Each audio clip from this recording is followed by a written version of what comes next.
Good evening and welcome to the Minions of the Zoo. I am your host and keeper of the Harry Channel, and with me tonight are Minions, Serenity Star 13.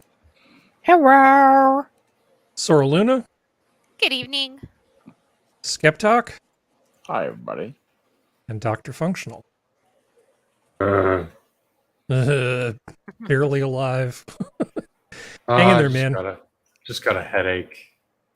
If you can't hack it, feel free to nod off. Or of course. I just figured I'd make it.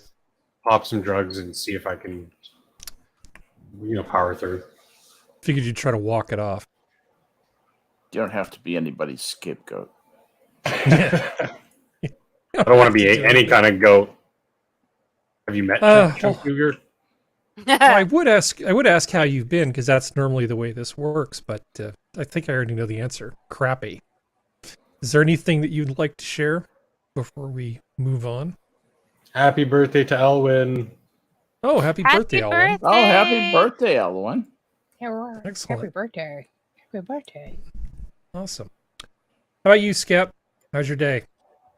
Just fine. / several days. Yeah, it's been a nice, relaxing holiday season. Getting the Christmas materials out. I should have the tree up by the 28th of January. Yeah. Is that your Saturnalia tree, or like from when you were a kid, or what? Exactly. It's my Ramadan. So I was watching this thing on Roman history, the most recent thing by Mary Beard, the historian, who I really like, but you see the woke bullshit sort of creeping its way into the show. Yeah. They go to great pains to talk about the diverse sections from the Roman Empire from which the occupying troops for England were drawn. Like somehow, because some guy from Algeria was in England at the time of Hadrian's Wall and the founding of Londinium, that means that they were all that the English people have a rich African heritage. Right. Yeah, they have a rich African heritage to draw on. Yeah. Yeah, they found the body of a slave. Oh, they must have all looked like that. Yeah. Yeah. I love Sounds like good signs into me. They that's an excuse to believe this, that somehow we have the power of an ethnicity. Yeah. We're not white. English people aren't white. Speaking of the power of science, I think I was going to show something to Functional, and then I didn't think you were going to be here, so I set it aside. Power of science. This is everything. Tells you. Here, that's just what I was going to say. Let me make myself figure here.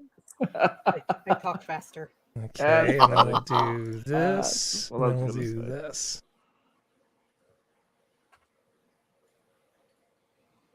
Oh. Kimchi. No, that's chicken. No. Chicken it's broth. chicken. Oh, okay. It had spices on it at least, but yeah, that was chicken. Oh yeah, that is chicken. Sorry, are you getting audio with that? No. Thankfully, no. Good, because I don't want you getting the audio with that. So this is titled "Keep Chicken Intact for 12 Months Without Refrigeration." Now, watch carefully. No. Salt, black pepper, a little bit of vinegar. These are all things you do. But of course, just get your hands right in there and take those jars, shove some chicken in there. There aren't going to be any gram-negative aerobes on your hands. No, it's fine. It's fine, man. You just do that.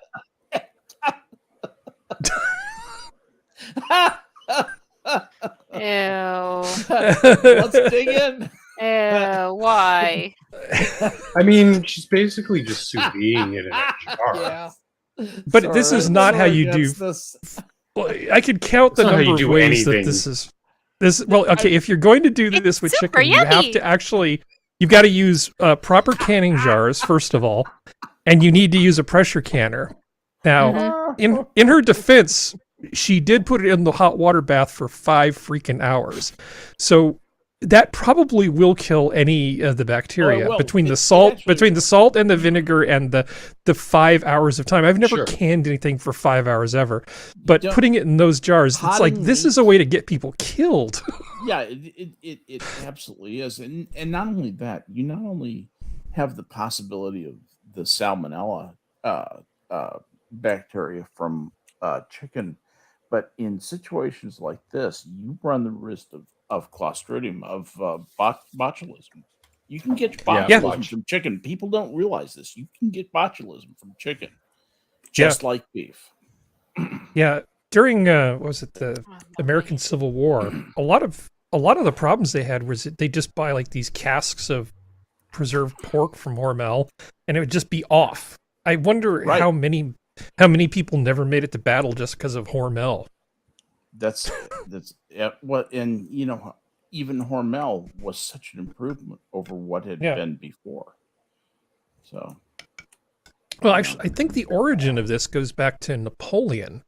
He was the first one that started using sort of primitive canning Yes. as far as his campaign to go into Russia. we don't stand on the shoulders of giants. We stand on the shoulders of midgets. That's what Hey, people don't realize. he was lots average and height. lots and lots of midgets. He was- stop that. He was average height. He was Stop it. was he tall short? Was he tall short? No, Is that he, like he thin was fat he but was tall average short? height for the time. He was He average was height for the short time. tall. Was Napoleon tall like short fat, or short skinny? tall? Yeah, Like- exactly. Like fat, skinny. Is that where we're going with this? Yeah, he was 5'6". Exactly. George Washington was a freak, but Napoleon was 5'6". It's kind Yeah. of short. Well, for the time, he was average height. Like they were not very tall back then. They were Tom Cruise Yeah, back he's then. lying about his height on Tinder. I'm just saying. Of Yeah. course he is. He also Well, sold his goddaughter average height- into terrible, terrible stuff. Blah, blah, blah. What were you saying, Skep? What was the average height in 1800? I wonder. It was shorter than now. But yes. Well, since Sora is I guess next in line, how are you today? I God. mean, I know what you did. I just don't know how much you want to share. Oh, I had a really fun day. Mhm. I had That's the I think amount that's you all want to you're share. getting. Exactly that. Oh, you're getting Harry. That's all. Fuck you, no. move along. No, I had 2 deconstructed mimosas. It started as 1, but ended up being 2. And we know. Well, that's you the actually reason why went she's to gay. like a high tea thing, right?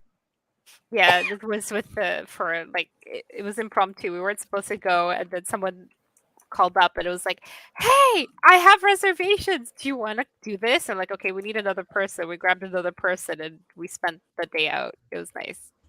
Now it was funny because you before the show said scone, and Serenity said scone, which reminded me I'm of West Rhymes Virginian, with cone. motherfucker. this infographic, which I keep handy for just these occasions.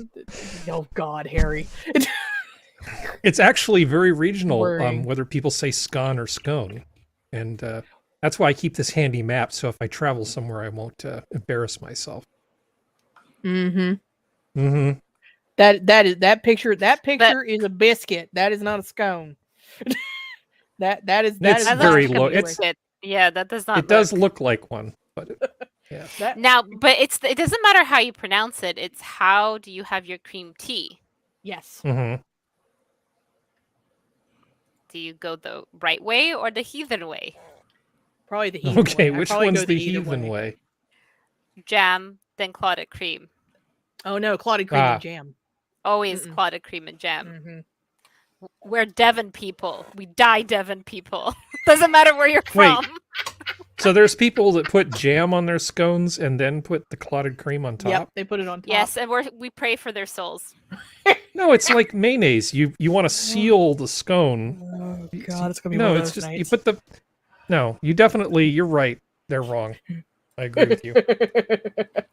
I God, mean, it's gonna we be one can. of those nights. Yeah. All right. Let's see. We don't need to focus on this as we lose our Now I want last pastry. viewer.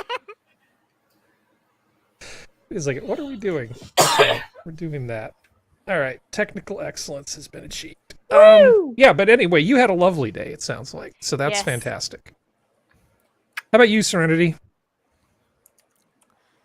For the information for people who want to know what the average heights of men in Europe were during the 1800s, it was around 5'3" to 5'8". Oh. So they were short Yep. by our A good time standards. to go in. A good time to go into the platform heel industry. Yes, they did actually have heels for men back then. Yeah. Because that's who first wore them was men, not women. But anyway, They had heels for women too. They were Well, they called did. men. yeah, depends. But I've had so far. See Day what I been did good. there? Yeah. Day been good. I've just been Good.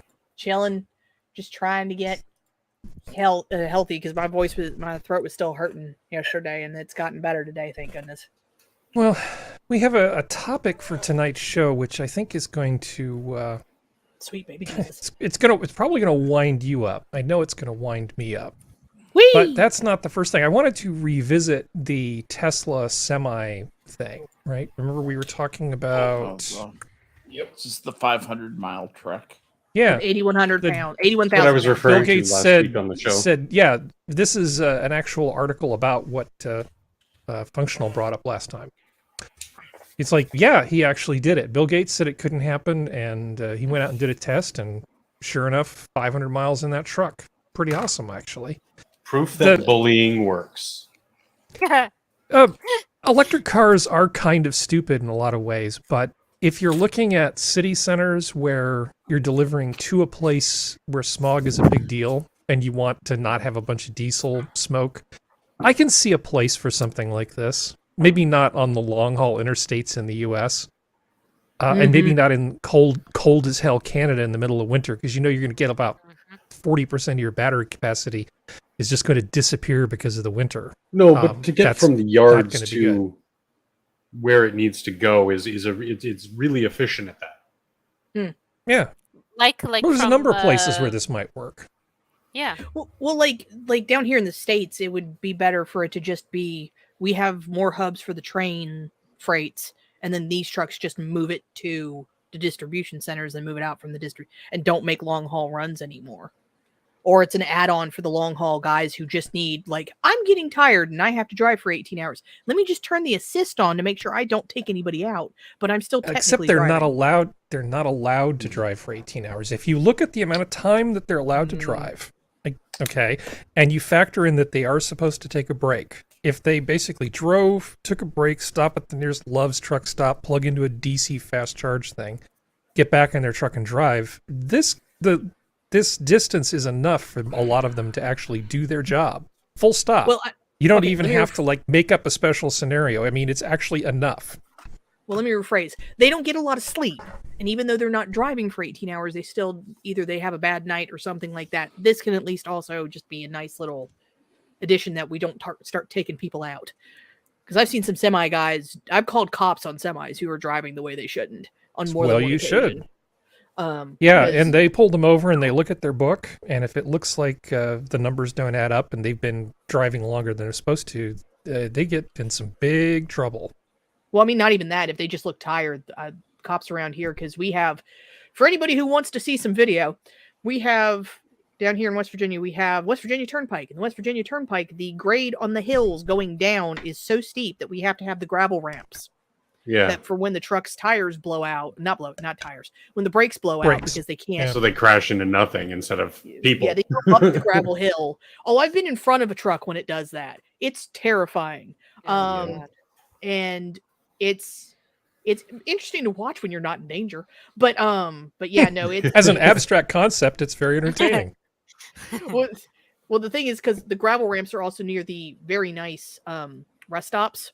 So sometimes if you're sitting there eating ice cream, trying to just wake up a little bit or just trying to just chill out a little bit before you go on, you can just hear the truck going, and then just watch them go up the hill. And it's a little bit like, well, thank God they didn't hit anybody. What was that amusement park in New Jersey that we talked about? Action Park? I think it was Action Park. I think that was the name of it. Action Park, yeah. So it's kind of like that, but with trucks. Yeah, only it's a lot safer. But yeah, no, it's one of those things where it's like anything that makes truckers have an easier time and not run themselves ragged, I am fine with. Whether or not they're actually having to drive for 18 hours, but just in case they don't get a lot of sleep or they're sick or something else happens that just makes their job safer for them and everyone else, I am happy for. Mm-hmm. That is my stance. What I appreciate most from someone like Elon, Tesla, and similar people like him, going all the way back to, Nikola Tesla, they're not afraid to try. And whether or not this truck project takes off or not, they are pushing, his scientists, the people he employs, are pushing the boundaries of what is possible, instead of, someone like Gates who just says, no, it's not possible. Well, you know what, motherfucker? You don't know that because you've never tried. Well, And they I say like the it when range is people only try, because 500. Sorry, go ahead. The first step to innovation is failure. You have Well, to fail. Elon, how many, well, look how at many the- times have we been told, like, if you need to succeed in business or something, you might fail 500 times before you succeed big. There might not be some 500. steps forward, steps back, but like, no, You could fail being- thousands and thousands. We know what you mean. We know what you mean, man. being Sorry, hyperbolic. Yeah. No, I keep interrupting you because I'm stupid. The thing about Musk is he can look at a piece of technology, and where everybody else would say 500 miles isn't enough, he'll say, okay, well, how can we make it function with that limitation? And so he'll say, well, what if I give you a truck that you can charge it 80% of the way in 40 minutes? And you go, oh yeah, that could work. Just charge it during lunch; it'll be fine. I have to take a lunch break anyway. Whatever. Yeah. And so he comes up with ways to work within the constraints that are given to him. And he isn't afraid to try stuff. I do compare him to Howard Hughes more often than I probably should. As long as he doesn't just start holing himself up in a penthouse suite at an expensive hotel for 13 years and filling jars full of urine, we'll be fine. I think Elon's a little more well-adjusted than that. Oh, he'll get to that stage. I just hope he gets more good innovation and quality memesmanship. You think out he's of going to him go full before he Howard goes. Hughes before it's all over? Yes. Mine's like that. Yeah. It just the intuitive conclusion that you come to is that somebody who, and he really is bright to the point of brilliance. I mean, he is very, very, very smart about the way he goes about trying things. He tries things that seem like amazing innovations, and he has the clarity to be able to see enough of it in principle to present realistic visions of amazing things. I want more from this guy. Well, let me channel real-life Scott Starfleet Adams engineer. for a moment. So Scott Adams would tell you a lot of stuff. It's not about how smart he is. It's about the systems he uses. If you look at somebody who gets a really solid engineering education, and it isn't about just looking at books on particular topics, it's about how to do a job, right? Engineering is as much a discipline as it is a science. Solving problems. He is using the tools that any good, well-educated engineer would use. You know that when he approaches a problem, he's probably, using Pew matrices and going at things in the engineering way. I think what we're seeing here is the first business person who really is a proper modern engineer at the same time. And the force multiplier of his intellect is really the process that he's using, which is not something that business has seen on this scale before. Those sound like a bunch of words that make sense. I was just thinking off the top of my head. No, that actually sounds about right. Okay. Next thing you know, he's going to create the Spruce Neuralink. Spruce Moose. No, the Spruce Spruce. Neuralink. He's not Howard Hughes, like Howard Hughes. Spruce He's Elon Musk. He's going to do better. Spruce He's going to make Neuralink out of wood. That's only going to function once. What's the name of his tunnel in Las Vegas? What's the name of that thing? I don't know. The Hyperloop? The Hyperloop? Yeah. He's going to try the to make the Hyperloop Hyperloop. is that train that runs in a vacuum tube. Well, it's whatever that thing is that's in Las Vegas where you ride a Tesla through the really fast tunnel. He's going to try to do that between the United States and England. That's what he's going to do. And it's going to fail. God. But it's going to be funny to watch. what you need is, instead of the vacuum tube with the train running it, we need a tube that's like that thing at the bank where you drive up and the little A shuttle thing mnemonic comes in. thing? Yeah. Yeah, because that doesn't always almost hit. We the don't need a bottom or vacuum. We need rail more when it goes- pressure. That's we going to be just need fine. we just need one of the most interesting things that I ever saw was I think it was one of the router companies had set up a giant display. This was when I was in England in about 1997, and they'd set up a giant television of what was going on in New York City on a particular view of a street. And when you looked at this giant TV display, it was like you were looking down the street in New York. I mean, you could really see down the street in New York, and people in New York could see exactly the same thing there of the scene in London where we were. So we've got the visual piece down for the portal, right? We've solved the visual part of having a portal people could just step through. We've got the light getting there, right? The rest should be pretty. Yeah, the easy. energy I part have we've seen- got. I have seen the television shows. It looks easy. Most things do. Yeah. So Most things do. So, If we can solve the matter equation, then we'll be good. So this was also sent to me. I thought it made a fine thing to come after the Elon Musk thing. Switzerland plans to ban electric cars from roads and order game consoles turned off during power shortages in a bid to reduce energy consumption. how much energy do you think game console is using? Actually, they can use a lot. It adds up, 300 watts here, 300 watts there. They're looking at a really long, cold, miserable winter. And this isn't an everyday thing. This is like if we're on the verge of having the power grid fail, what can we do? Well, we could tell people not to drive around in their electric cars, and we could have them turn off non-essential things. This is like an existential problem for them, because you could just freeze and die in Switzerland. Because I don't think most people understand what a grid failure really is. As the voltage starts to drop and the frequency just gets screwed up, all sorts of things go terribly, terribly wrong. Different parts of the grid can go out of phase with each other, and it can all just crash. The whole damn thing can just go down.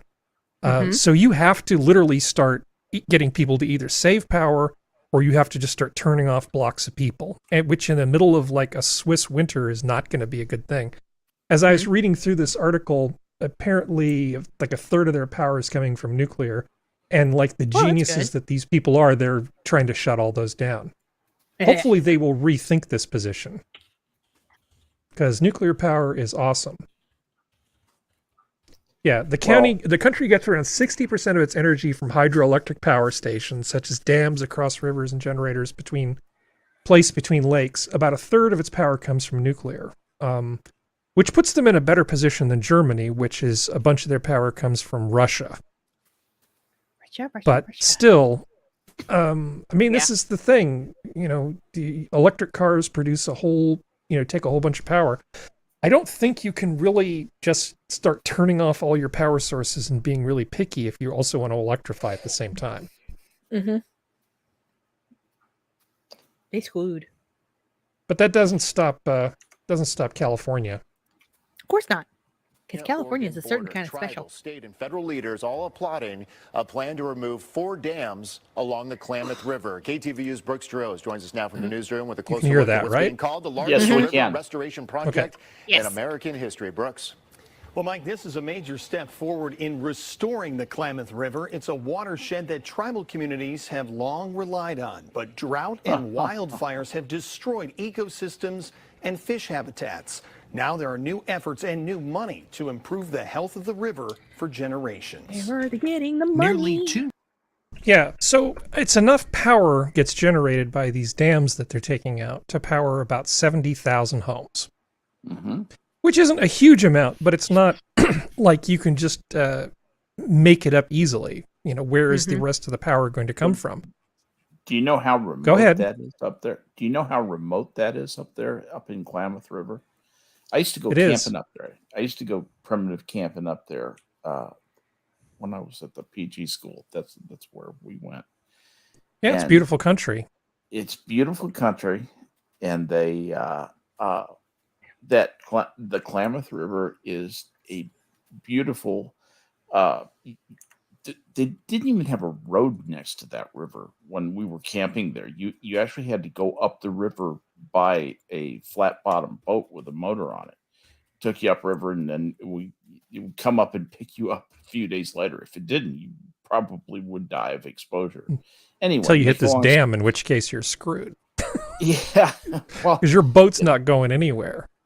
Yeah, that's actually farther, way farther up the hill, as it were, up the mountain, from where we were. This is into Oregon. You were probably still in California. Yeah, we were in California. Exactly right.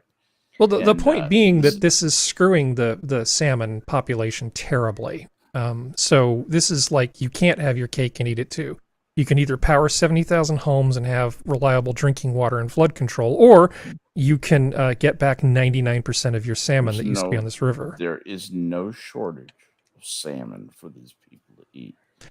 The West Coast but the first people, salmon has been for years. But the first people who live along those rivers didn't want to have the dams, so they've made a deal with the weak-willed people who run California and Oregon to just take out all this stuff. Yeah, the people we left our car with moved our car. 6 guys picked up our car and moved it behind a building to get it out of the path of the gunfire from the Native Americans who were shooting at the game wardens who were cutting their seine nets down where we were camping. We used to hear the gunfire. We'd be up there. I feel like I'm missing part of this story.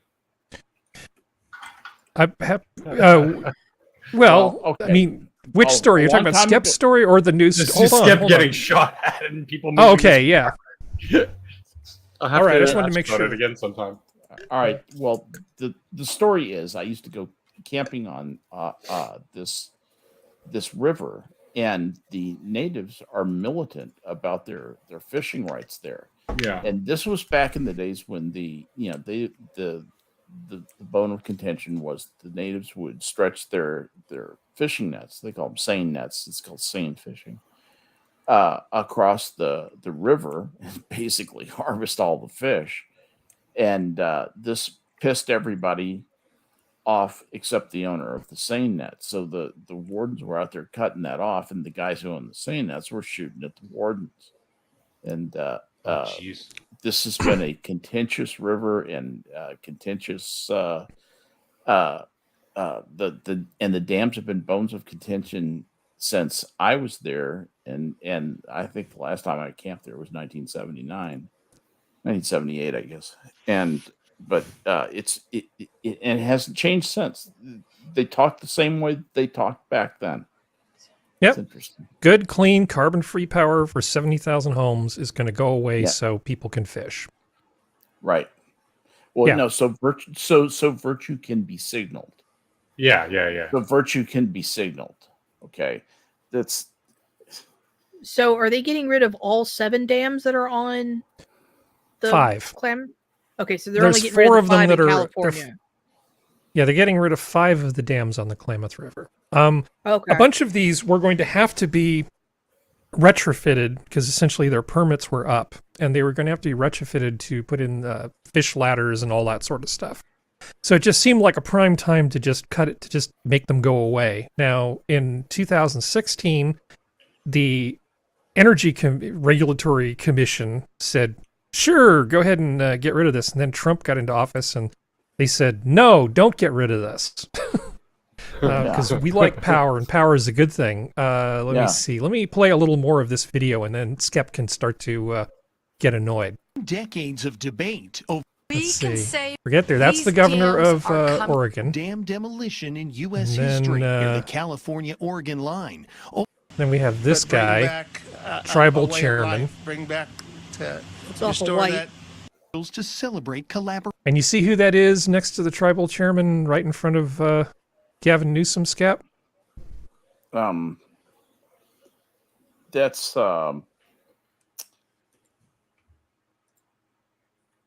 it's like Haaland or whatever her name is, the Secretary of the Interior, the one that you hate. Yeah, she's pretty terrible. It's one of those things where it's not. Sorry, Deb Haaland, H-A-A. Deb Haaland. L-A-N-D, I was going to say Shemp Haaland because I can only remember last names. Yeah, she's all in favor of just getting rid of all this nice, clean, carbon-free power, and just making fishing better for the native people who live up there. And it's not like I'm not sympathetic, but it's just sort of a balancing act. This kind of makes me sad getting rid of those dams because we're getting rid of a lot of cheap, useful water and power, and it doesn't seem like an equivalent exchange to me. But almost like virtue, right? Almost like they've been those same types of people have been. Sorry, my words are being a little fuzzy right now. Who've been claiming about housing is a human right and this and that is a human right. Well, you know what? Water is kind of a human right. Like, I mean, not a positive right or whatever, but we've kind of established that water rights are a thing and that we need to be responsible with how we use our waterways and everything. Well, on to something completely different. I know that we're not like big soccer fans here. Is anybody here a soccer fan? Kind of a little Anybody bit. here care about the World Cup? I like it when America wins because it pisses all the rest of the countries off. They're like, God, what the fuck? It's like, haha. Well, I guess a guy named Grant Wall. Oh, go ahead. Sorry. No, you go ahead. I was gonna say all the usual winners are all losing, and it's hilarious. I know. Well, there was a guy named Grant Wall who was probably the most prominent sportscaster covering soccer in the U.S. And he's 48 years old, and he just sort of suddenly died.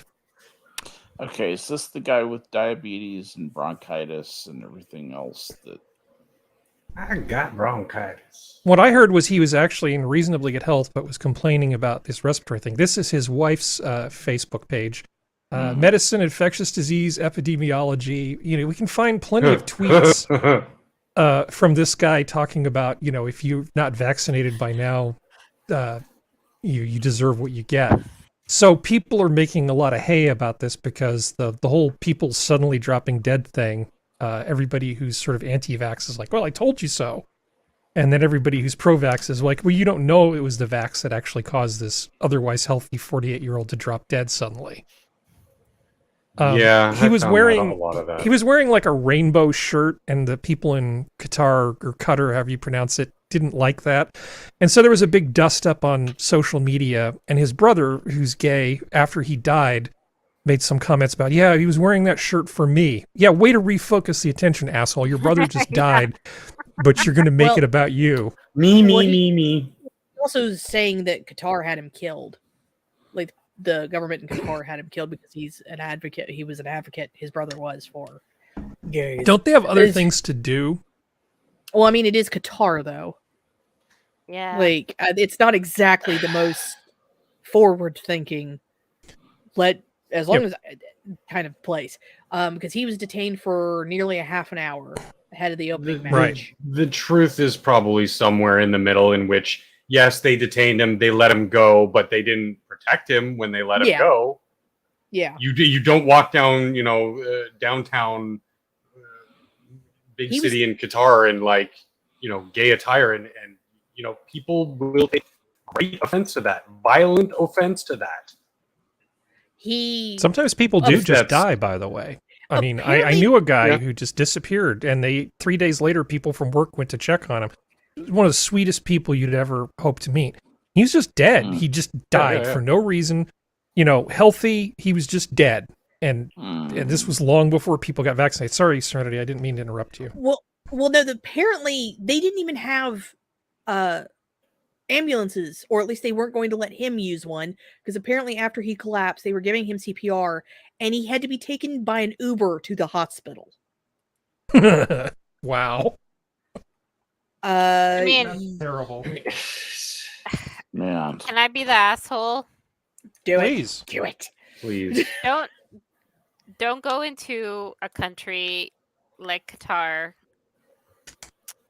that may be welcoming the world because it's gonna generate a lot of income, but is not about to change any sort of their culture in any way to make the world feel welcome, and then flaunt against their laws like this.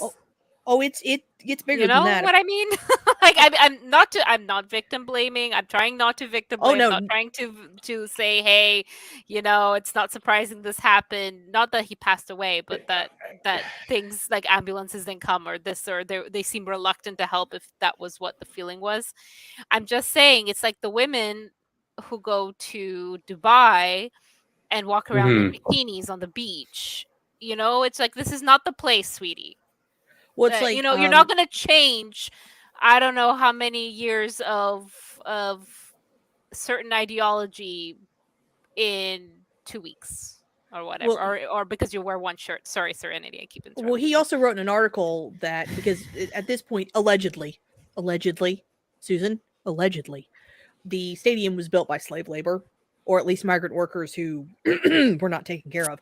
And he wrote an article talking about that, and one of the lines from the article was, they just don't care. Qatari World Cup organizers don't even hide their apathy over migrant worker deaths, including the most recent one in Paris. Yes. So FIFA loves it. I mean, freaking Brazil, do you know why? the Rio Olympics were somewhat similar, You know why they don't care? You know why they don't care? People think it's because of their oil. Because Qatar is rich because of their oil, but that isn't why. Qatar only has about a quarter of the oil reserves, if that, maybe a fifth of the oil reserves that Saudi Arabia has. What they discovered was in that little strait in Qatari waters was the largest reserve of natural gas in the world. And that's 75% belongs to Qatar.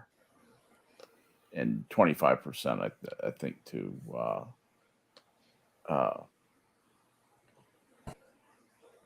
UAE or somebody else like that. Probably it's UAE. If you horizontally frack, 100% of it could belong to you. But yeah, and I'm sure there's some of that going on. Of course, it's underwater, but at any rate, it's Qatar. When they look at the rest of us, they just look at us and they are just completely, utterly smug. They have so much money. They have so much potential money. The amount of energy that little country is sitting on is profound. It's something. It's an amount of natural gas that could probably last the world for 50 years. I want cold fusion so badly. I would just love to just stick it to these people. Can you imagine? Can you imagine the collective gulp that would happen if they woke up one morning and the call to prayer goes off, and they wake up one morning and they look at the front of the paper and it's like, fossil fuels obsolete. Suck it, Well, and Skep was right. Apparently, the guy was struggling from bronchitis and a lack of sleep. And he had been going to the medical center at the media center in Qatar.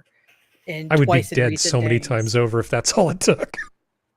Well, no, it's one of those things, like, there may have been something else going on that isn't known. Well, we don't know. Yeah. I was simply a lot of people think it's interesting what his wife does, and I think it's interesting that his brother is such a narcissist that even with his brother dying, he has to make it about him.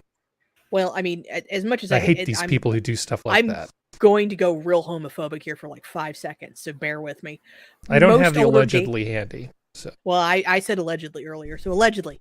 But in my experience, most older gays, especially older male gays, are some of the most narcissistic, egotistical, self-centered assholes I have ever met. So not really that shocked, considering his brother's probably older than him and probably in his 50s. Because, most of the ones I've interacted with are just the biggest douchebags on the planet. So the fact that he I don't like Dave Rubin either. Rubin It's a joke. doesn't bother me. What you want is everybody to be more like Stephen Fry. More like Stephen Fry, yeah. Yeah, I love like Stephen Fry. Everybody loves Stephen Fry because he's an awesome guy. Yeah, but it's one of those things. I'm not surprised he turned it around about himself because he can't stand it. No, I'm not surprised either. He's a diva. Speaking of narcissism, let's see. This Dr. Celine Gounder, the member of the COVID-19 advisory board, Harry, she was admitted she was taking college courses when she was 16 years old. She's so brilliant. You ever known anybody that brilliant? No, that's outstanding. I think we should put her in charge of everything. I think she should put her in charge of everything, don't you? Absolutely. So what about this? We have breaking news. Brittany Griner back on U.S. soil this morning. The WNBA star in the home state of Texas after a prisoner swap with Russia. Eyewitness Would nowhere care about this if it wasn't for Ranting Monkey. I didn't even know or care about this because I didn't even know he was talking about it. Yeah, so she was there in San Antonio, but I think this is actually video of the exchange that happened. Look at this miserable thing. It's nearly back on America. This is so pathetic. Okay, here's the actual exchange. Released in exchange for convicted Russian arms dealer Victor Boot. That's him on the tarmac holding the large manila envelope. Boot was serving a 25-year prison sentence for aiding a terrorist organization. Once the swap was done, Yeah, and what was he aiding them to do? Arms. He's selling them For guns. America. Well done. Yeah. Yeah. I've got two words. Paul Whelan. Yep. That is an American. The Marine. Yes. That is the American they did not get out of Russia, who gets no attention at all, and Karine Jean-Pierre just merely, we did the best we could. At least we got Brittany out. Yay! Well, this is guy was literally he's in detention so he can be used as a bargaining chip by Russia. He didn't commit any crimes like Brittany did. He didn't do any. He didn't do anything. Yeah, but they picked him up because they were like, "Oh, well, now we can trade him for somebody." Because he was the chief of security for a big international corporation, a big international U.S. corporation, by the way. Yep, but because he was an American citizen. If the only deal we could get was basically to get Griner out of jail in exchange for the Merchant of Death, I'm sorry, but you're going to have to do your time, Brittany. That's, at least in Harry's world, that's the way it works. If that's the only deal you can get, the Merchant of Death stays in jail. You're just going to have to take one for the team. That's what team play is about. Sometimes it's about passing the ball. Other times it's about staying in jail so the Merchant of Death doesn't get let out. Well, now let's talk about the Merchant of Death. The Merchant of Death is a player in the constellation of arms dealers in the world. Whether or not there will be additional pain that would not have happened just under the handiwork of some other thug, the incremental increase by letting the so-called Merchant of Death out of jail, especially after he has been out of circulation for 11 years. I don't feel like that's a big increase in the international threat scene as far as that's concerned. He'll probably try and go make some mischief. He'll probably try and do a deal, get caught up in the wrong way and get himself killed, or have to go into hiding, or he'll just be killed anyway because he knows too much. And we can only I don't care what happens to him. It's the injustice of letting letting someone who was stupid enough to go and commit what for us is Blatant a petty crime. crime and what for them is an important crime, and to be no more aware of it than that. God, why are they so uptight about it? There's something satisfying about the idea. No, Skep, she talks more like this. Yeah, she sounds like someone went through. I know. My point is, Sorry. Yeah. So anyway. No, finish. Sorry, I didn't mean to throw you off. Yeah. But it's a good joke. That's a good reason. Yeah. It was actually kind of funny because that scene you see of her on the plane, it's kind of a little bit funny in that they just pulled her out of the work camp and threw her on this plane, and then they started interviewing her. Oh, how was the work camp? And she's like, yeah, it was fine.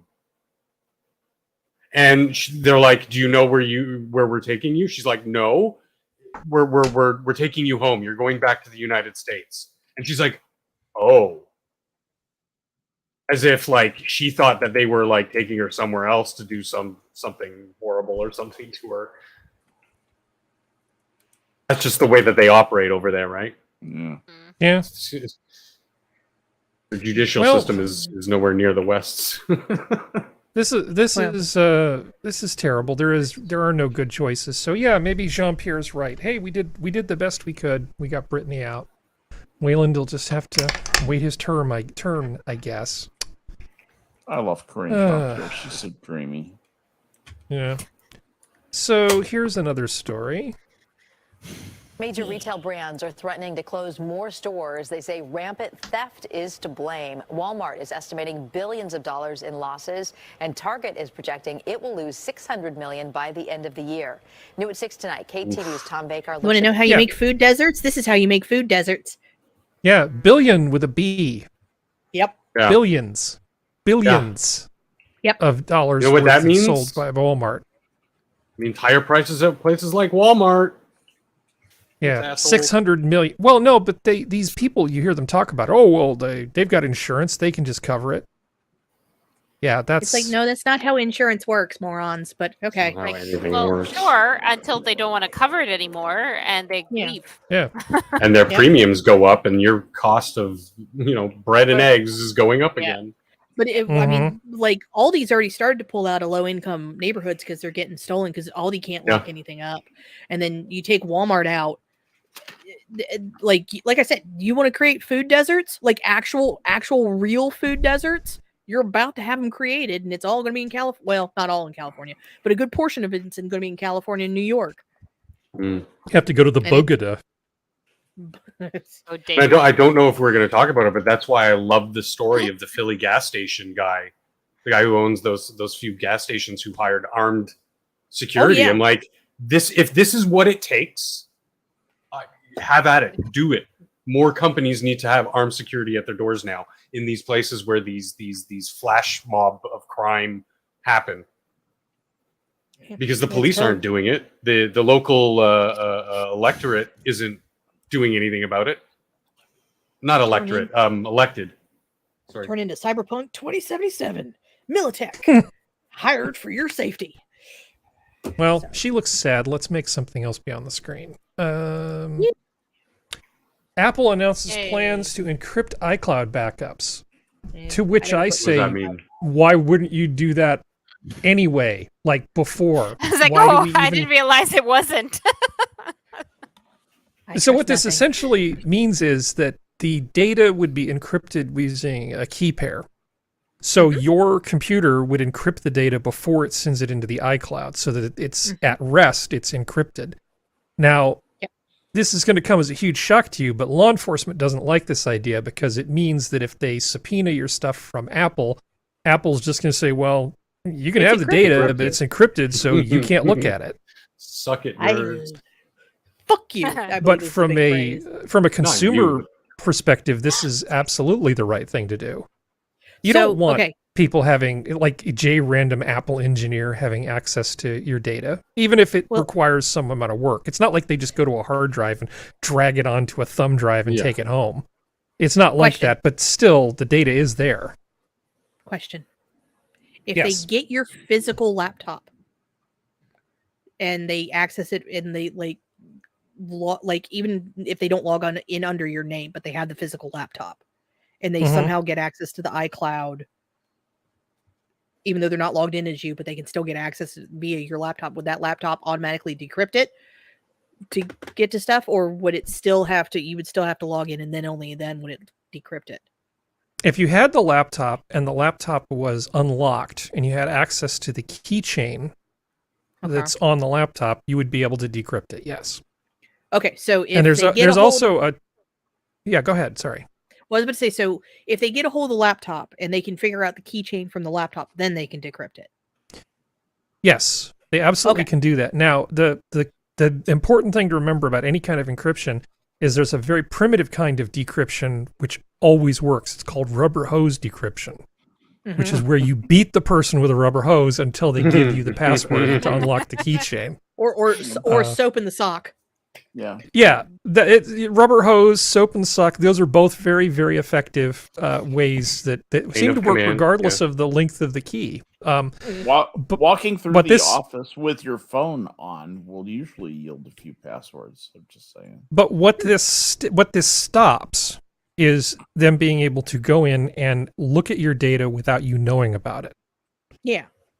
So right now they can can't give the warrant to Apple to get the data. They actually have to do the way they should do it, which is they have to give the warrant. Well, I think what he's trying to say is the Apple side of things, the engineers at Apple, the employees of Apple, I think, right? Like that's what this is preventing? Well, it's about a lot of things. I mean, in general, if you want to give people secure storage of their stuff in iCloud, make it so that the data itself is encrypted. It's just one more thing that stops people from stealing your photos. They would have to not only have access to your iCloud account, but they would have to have a copy of the encryption key that encrypted all that stuff. So in addition to just your password to get into iCloud, this key for the encryption and decryption would be separate. So it's a whole nother layer of defense to somebody hacking your data. So but it has the unintended consequence of making it so that they can't just use a warrant to get access to your data without you knowing about it, because FISA warrants allow them to do things like that. Like look at people's data without them knowing that they're looking at your data. We're secretly surveilling you. Yeah, but I see now. Protection for everybody. When they come and they take your laptop from you and then force you under penalty, under threat to decrypt, to open the thing up and give it to them, then you know that they're looking at you. Mm-hmm. Right. And so that's a big difference. I mean, legally, unless it's a really special circumstance, I think people deserve to know if they're being investigated. Isn't it like a basic principle that we've just pretended doesn't matter anymore recently because we're all afraid of stuff?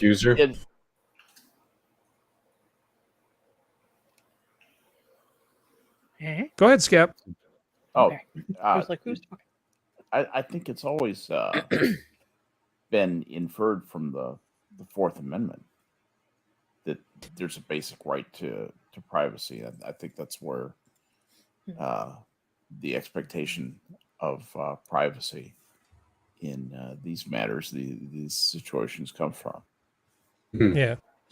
Well, I think also that, how do I say this nicely?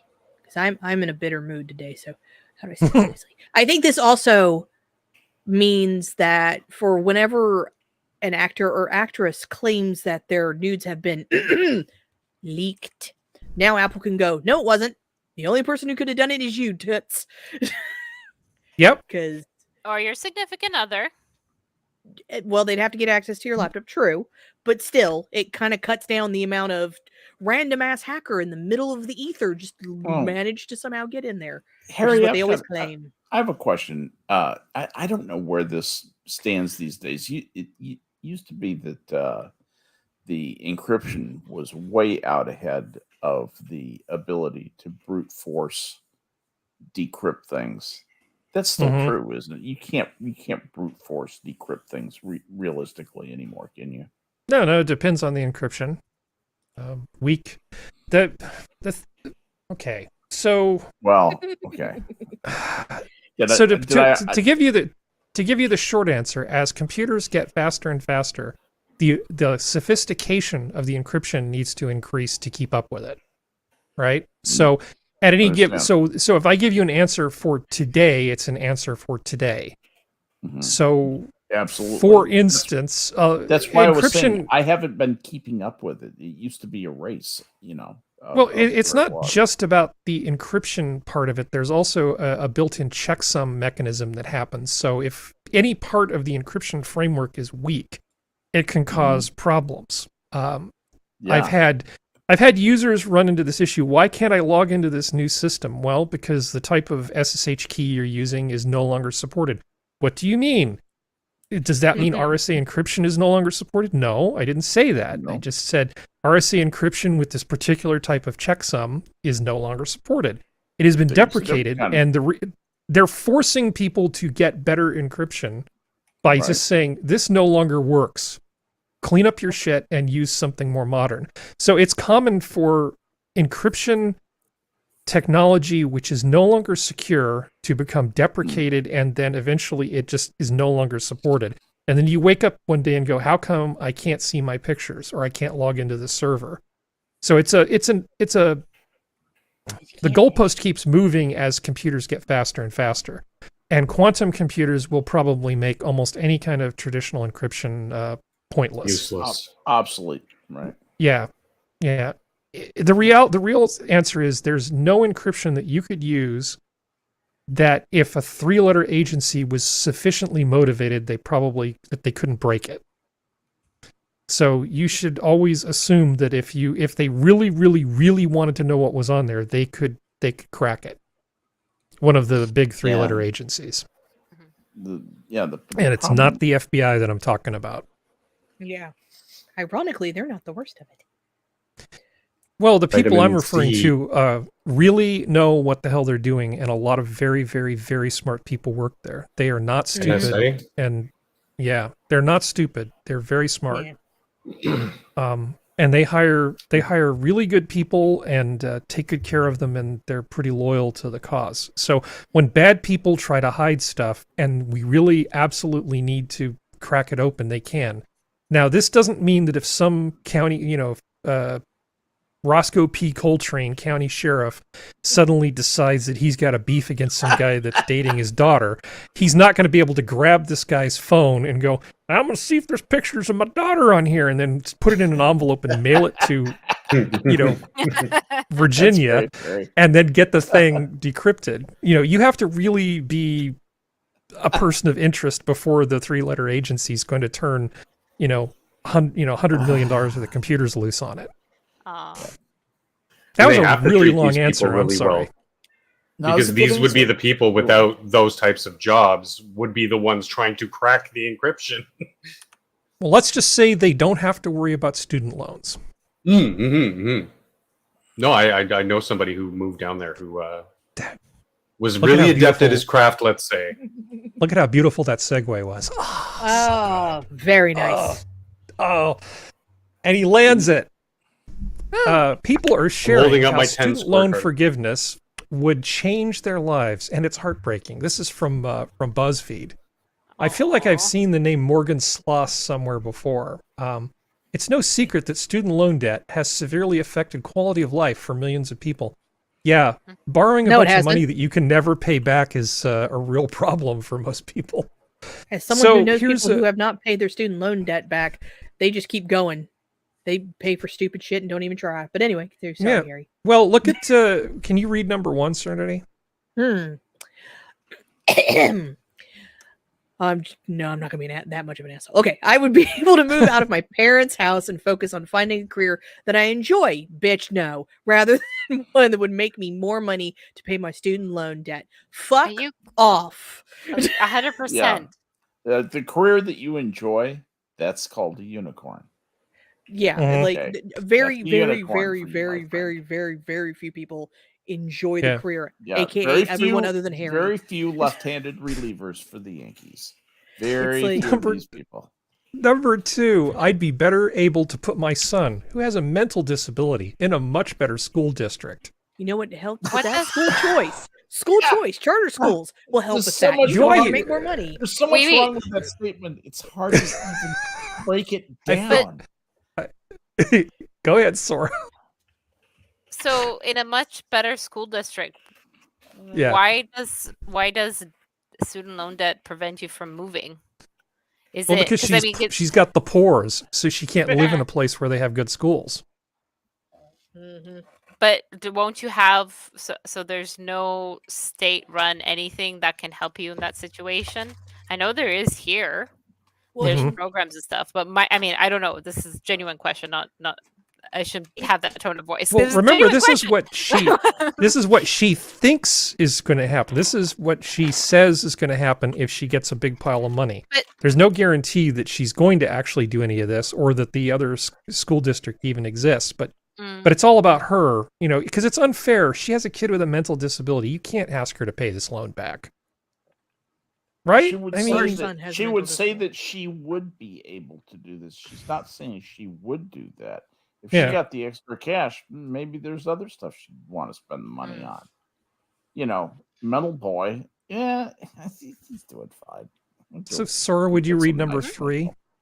Sure. I could build an emergency savings fund so my credit cards don't absorb every unexpected expense. It feels like I'll never get ahead solely due to decisions I made at 18 without any parents and with the best of intentions. I had no idea how haunting the consequences would be. I feel like this is the most accurate one because that's a valid. Yeah. It seemed like a good idea at the time. Did I mention that you don't have any parents? Yeah, so it's not my fault. I didn't have any parents. Well, it's not so much with that is that in hindsight, I screwed up, but at the time, I didn't have any parents to tell me I'm an idiot. Probably they had school counselors, if there was school counselors saying, do whatever you want, it's just a loan. Friends saying, you're never going to have to pay it back. It's like free money because kids are stupid like that. And they probably had fun and fucked around and now they found out, it sucks, but I honestly feel like this one is the most like legitimate person saying, hey, Well, one, he shouldn't be having credit cards if he's supposedly got all that student loan debt because his interest rates are going to be fucking retarded. 2, most FAFSA officer, like the workers that I know, because I've worked at a university, will tell you when you're being stupid. They will look kids directly in the eye and go, you don't need to take out this much money. We have grants we can help you with, but you have to look some of them up. Like, I understand that they are 18 and they are stupid. I was 18 and I was stupid. I get it. But there are checks and balances that do smack these kids. They just don't want to listen. And that's where a lot of these problems come from, is that they just don't care. Because they do care more about what their friends say, or they want to buy a car, and instead of getting a car loan, they use the student loan to get a car loan. Yes, I knew people in university who pulled that shit. Or they wanted to live in the 2-bedroom apartment with just themselves, and they didn't want to have roommates. Yeah, roommates are icky. That's my thing. Agree. Like I've absolutely agree. Living the ensuite life. If this person is being honest, I absolutely agree with him. But most of the kids I knew that went to university lie about this shit constantly. Of course. Yeah. So it's one of those things I side eye it like a motherfucker. It definitely makes me question people's individual situations when it comes to that. But I mean, there is a lot of, I deign to use the word, like predatory sort of pouncing on kids as they hit 18, regardless of if they even have a credit history, to get them hooked on the credit cards, to get them hooked on student loans and stuff. And I think that shouldn't be like just the same way we put limitations on certain types of advertising and certain types of media. We should be kind of doing that. Like, we don't have to handhold, and we don't have to go, well, you fucked up. Sorry, we're not all going to pay for it. That's on you. We can go after some of the base problem of what's taking advantage of the situation. We need to get the government out of it. That's what we need to do. In some aspect, yeah, definitely. Okay, how the government works with us down here with the university system. Because they basically just said, no, you're okay. Universities do what you want. And then the universities jack the prices. That's what I mean. when I say getting the government out of it. Because most of these universities, most of these degrees are not worth the paper. No. I mean, that's a huge thing with a lot of the ones that have come out the generation after me, was they all went into for useless degrees. Like, it was completely ridiculous. Nobody wanted to work hard and go into a trade or something like that. Like in a trade school, they wanted, I want a philosophy degree, or I want a feminine studies degree. It's like, these aren't real degrees. And again, that sort of leads into what I was saying before about the predatoriness, is that these schools will say, well, you don't need to pick something, just get in the door, start paying us money. And I think, it's a balancing act. We have to both allow the market to play out and let the things correct by themselves, but we also have to just sort of put a little nudge here and nudge there and say, well, no, you can't directly advertise, or you can't just directly give, say, a credit card to a young person just like that. You can't send them in the mail and just, maybe I'm just spitballing ideas. I don't know. No, I think I definitely think your heart is in the right place, and I want to not get into a conversation right now of, well, what is the age at which people are held responsible? Because we could just spend a bunch of time debating about what that number is, and that doesn't really matter. But I did want to clarify something that you said. You said that some degree is not a real degree. Now, that's sort of true, but let me just clarify it a little bit. There are a whole bunch of things you can study in university that there's not much call for in the workforce. In fact, the only job you could ever really get that uses your degree is as an academic. The number of those jobs is very, very small. For government. Okay. So if you borrow a bunch of money in order to become an academic, that's insane. So what you really want to have happen is that the genuinely gifted people in that discipline should get a scholarship or pay with their own money, from the big slush fund of money that the universities get. So they're basically, we're going to develop the next generation of great medieval Italian scholars, people who are scholars on something that has no use in the real world. And then we only have a very small number of those people, and they're the best people that possibly could do that thing. Everything would be fine. The problem is when you throw a bunch of money at people and they're stupid enough to sign on the bottom line, and there's absolutely no job at the other end of that degree. To be fair, again, one of the best programmers, well, some of the best programmers I've ever met have philosophy degrees. So a good liberal arts education can be transferred into any number of other things, but you can't just study Balinese basket weaving and then defer your student loan for 10 years, and party like the People's Serenity was talking about, and expect the rest of us just to, hold your purse for that whole time. Because I don't want to do it. You have to be responsible for your choices. And I don't believe most of what's being said by these people. That's the other thing. Yeah. I could buy a home instead of renting a home that is falling apart. My rent goes up every year, and the idea of buying a home becomes a distant dream. Yeah, that's kind of how the system works. Yeah. Said no one. But that is how the system works. That is how the system works. But I don't believe that somebody actually said that. I think that was ginned up. I think by the time somebody figures that out the hard way, it's too late. Right, exactly.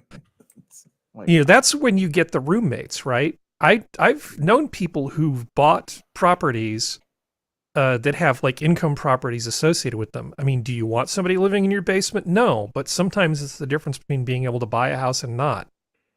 Just getting the money for that down payment, sometimes you live with your parents, or you live in a camper, or you do what you got to do to make it. Nobody said it was easy to buy a house, but once you do it, you don't have to worry about rents going up and you just getting screwed, because it's a treadmill where you're just basically buying a house for somebody else. Yeah, it's a tangible I always investment. encourage people to get off of that as quickly as you can. I mean, if I was giving myself advice 30 years ago, one of the single biggest mistakes I ever made was convincing myself when I was being an entrepreneur that I didn't want to buy this one townhouse for $175,000. Yeah, because I didn't want to be on the hook for that. You could have bought a townhouse in anywhere in California for The townhouse I was looking at was in Cupertino in a neighborhood called Monte Vista, about 5 miles from the Apple main campus, and an absolutely beautiful. Oh it's my the single God. It's the single dumbest thing I've ever done. That place is worth $2 million now, Yeah, and all of the time I would have really. not been paying all this rent and stuff. Oh God, Oh, I'm so golly. stupid. Harry. Anyway, I mean, I'm not even- complaining even- about even my s- current house. Well, Harry, you're completely right. Like, I mean, the same kind of thing sort of happened in my situation where I didn't. And, you know, it went from, I believe it was 189,000. Today is worth about 12 million. And the thing is, I would have told my younger self as well, don't live in it. Rent it out, because you would make more overall. And sure, you're living in a shitty apartment building, but the fact that your property is making money for you and appreciating in value while you're doing school, doing work, et cetera, would have just, oh my God, it blew my mind that these are the things that I was not told in my high school years. Yeah. But what you don't want to do is it's houses are really freaking expensive. I mean, it's really hard to buy a house now. It's tough. It's a lot of work. It sucks. I totally get it. Trust me, I get it. But to go out and get a bunch of student debt for a degree that's not going to make you a bunch of money to pay off your loan just means, you know, you're kind of screwed. You're going to be living in a van down by the river. That's what's going to happen. So it's too bad this guy didn't figure this out before he signed off on those loans. You know, something happened to me my senior year, and I walked down to the counseling office there at Northwestern. I said, so, you know, I'm thinking I don't want to get the master's in social work and become a social worker. And what else is there for me? And the counselor said, I don't know. Have you tried a bank or something? That's what she said to me. And that was the limit of the job placement counseling that I received from Northwestern University. That was pretty much when I decided that, you know, I had already had a job as a teller in a bank. I did not want to work in a bank anymore. And that's when I walked down the street and enlisted. Well, here's a weird thought. I'm a huge fan. Oh, I was just going to say, I'm going to bounce this off functional. What do you think of the idea of like people like me volunteering to go to the high school nearby for like, you know, 2 or 3 hours and just talk to kids who are interested, as opposed to the high school counselors? I wouldn't mind volunteering some time. You want to, you know, throw a group of like 12 kids at me and just have me sit and talk to them about stuff. I'd do it. Wouldn't be a problem. I mean, I don't think they get very good. I would talk to them about whatever they're interested in. They would ask questions about what they should do with their life, and I would say, well, this is what's worked for me. Your mileage may vary. At least give them a different perspective, because I don't think their pastor and their parent are doing a very good job. And God knows the high school counselors are useless. And you're somebody who they don't know, who won't judge them, who's just, you know, matter-of-factly trying to impart some life experience that they may not be getting elsewhere. I think that's a great idea, because in today's sort of modern technological world, we don't have even simple conversations face-to-face with people. And with young people, infinitely more so, we don't have these conversations. I think that would be immensely valuable. That's why people like Dr. Peterson have made it so big, is because they're willing to be a voice like that. I wish there were more people who weren't, these debutantes, these e-celebs, if you will, and just regular people like what you were saying, you know, who would just have some time and be like, it's an open door policy at every Thursday at 5 p.m. This guy sits there and he has a small classroom full of kids who just ask him questions. You know, I'm not sure what I want to do with my life, but I'm good with, you know, my hands, and I've got really good sight. You know, what do you think? Like, you know, just talking to these people. It doesn't even have to be about vocation, just talking to them. Yeah. And then there's a whole bunch of things. I'm thinking about conversations I've had with GIs who've gotten out and found that the way they do vocational training in the military doesn't transfer to the normal world, the civilian world, very well. There's Especially like so many different. world, There's so many different aspects of this sort of thing, but they tell you you're going to go and learn how to become a aviation mechanic, and then you go to get a job in commercial aviation, and it's not so easy because they taught you how to do one very narrowly defined thing. But this has nothing to do with what we were talking about. But I liked where the conversation was going. I do too. I have to keep reminding myself the whole point of this is I'm trying to keep people talking. It's not necessarily about talking about any given thing. Yeah.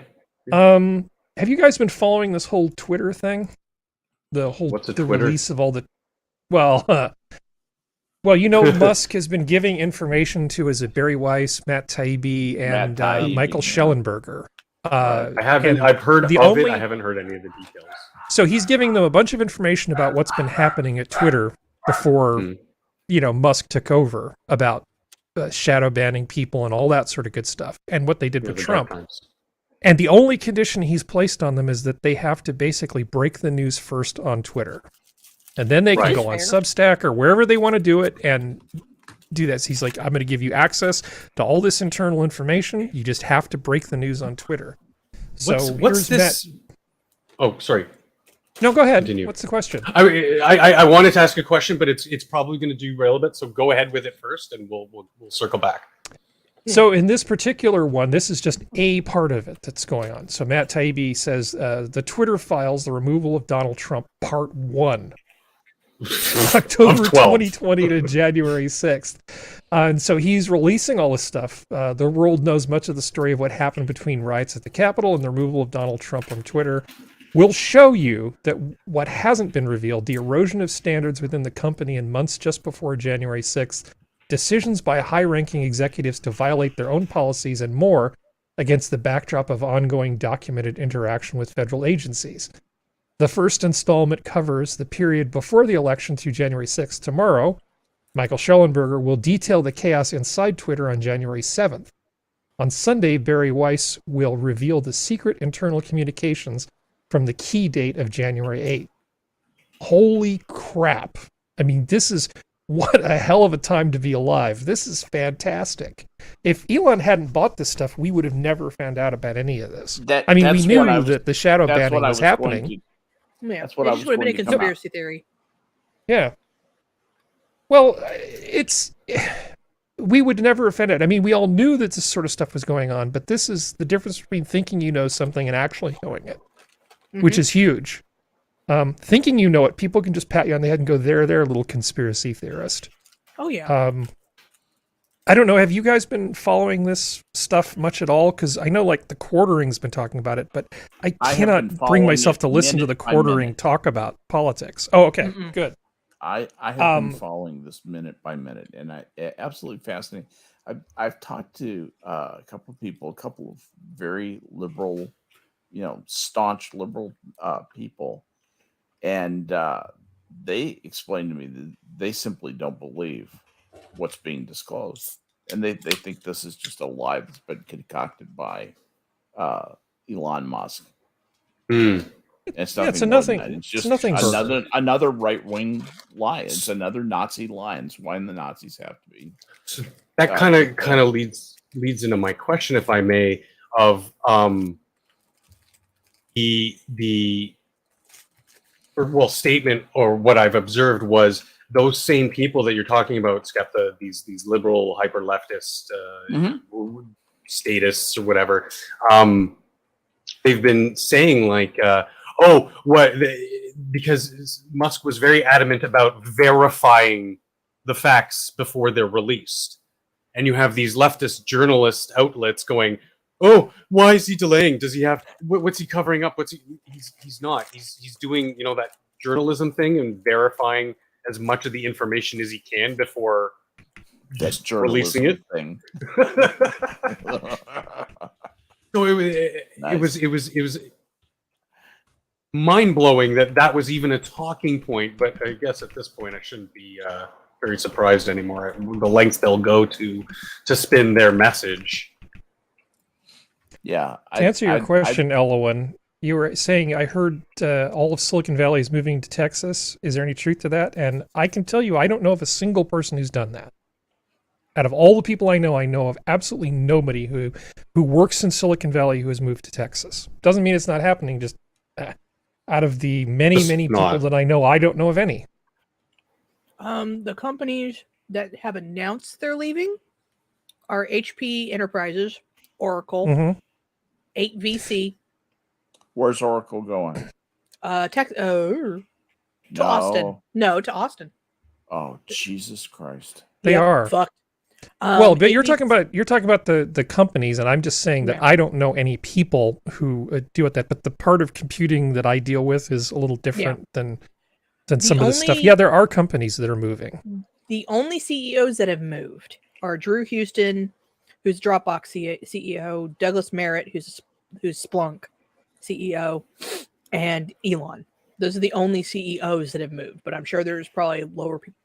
Sorry, I keep getting that warble. Don't worry. I'm sure there's other people who are moving too. Some people that are doesn't going mean that to they're moving Florida. the whole company, right? It just means that they're moving their headquarters in most cases. Yeah, but to a lot of people, that is the whole company, air quotes. So it's one of. But those in things terms that of like the people in Silicon Valley, I don't know anybody who's just picked up and said gone to Texas. I mean, I know that California it's happening. If California keeps doing shit, that might happen. But Yes, but that wasn't the question. Yeah, I know. But, I'm just going by the question that was actually asked. Sora, I guess I think her microphone's not working. Uh-oh. Well, she was dealing with dropped, but it dogs. says device not connected. Well, hopefully she'll be back. I mean, it might be Canadian internet too, but yeah. It like his first tweet, his pinned one for the Twitter files to get back on topic. It is at 57,000 likes in 6 hours. I can tell you this would not have happened even if he had the information. If he'd put this on Twitter, I don't think they would have let it work. But yeah, Facebook's suspension of Trump now puts Twitter in an awkward position. If Trump does indeed return to Twitter, the pressure on Twitter will ramp up to find a pretext on which to ban him as well. Yeah, and so Barry Weiss is going to be handling it tomorrow. It's going to be an interesting to see what she says. Familiar? Barry Weiss? She's also the one that talked about rapid onset gender dysphoria. Among other things. She has a very good Substack. Worth a subscribe. Former Washington Post, but hated how woke. Yeah. Okay. She was their token moderate. Yeah. But she had enough, and she was like, "No, this is insanity. I need out." Yeah. I know who we're talking about. Trump said a few things. Trump said a few things lately that I don't like either. Honestly, if they're true. Some of his stuff about is a little uncomfortable, but that's a different topic. Go, Skep. No, some of whose stuff is uncomfortable. Some of the things that I've heard Trump has said recently are a little unsettling, but I don't know enough about it. Yeah. I like all of the Constitution. I think I'm planning on keeping it. Exactly. Yeah. I know you're trying to be edgy and make a point, but no. No. Skep edgy? No. Me the Donald. I have been watching what Trump is coming out with. I'm really concerned that his mental state has deteriorated. I hope it's just that his statements are being distorted, honestly. Because if what I'm hearing is correct, I'm worried. Exactly. If what I read seems to show a change in almost in personality and in ways of parsing things from the way he was just a couple of years ago. I'm very concerned about him. I'm not familiar. Can we, without getting in trouble or too deep into it, what kind of? I wouldn't want to misquote him, but essentially he's been. Paul's notes it. People are talking about suspending parts of the Constitution, like it doesn't matter if. Okay.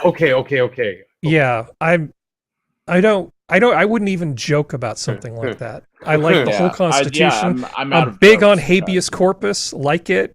This is where I suddenly go from from alt-centrist to full-on capital L libertarian when people start saying shit like that.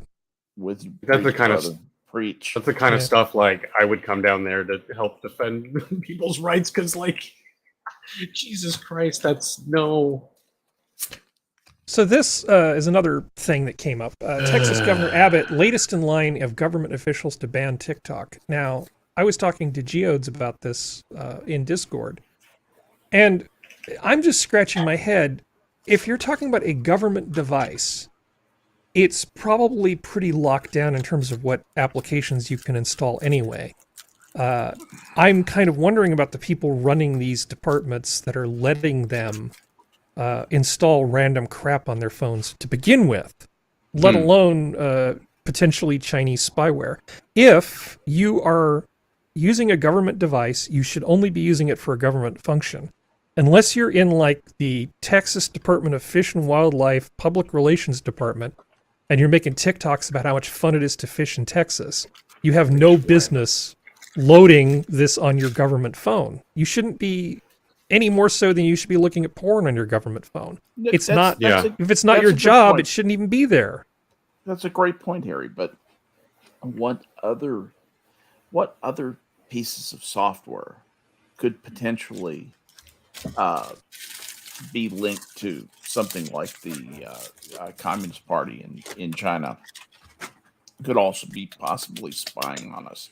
Isn't that potential out there for a lot of different software products that we use, and there's no way to check it. There's no way to know what's spying on us. I'm sighing because you're asking one of those. This is one of those $10,000 questions you're asking. No, I mean I can actually answer this question.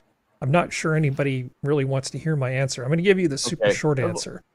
Okay, anytime you're talking about a bunch of phones that a company or the government hands out to people, if you're doing your job correctly, the software and the security stuff for those phones is supposed to be centrally managed.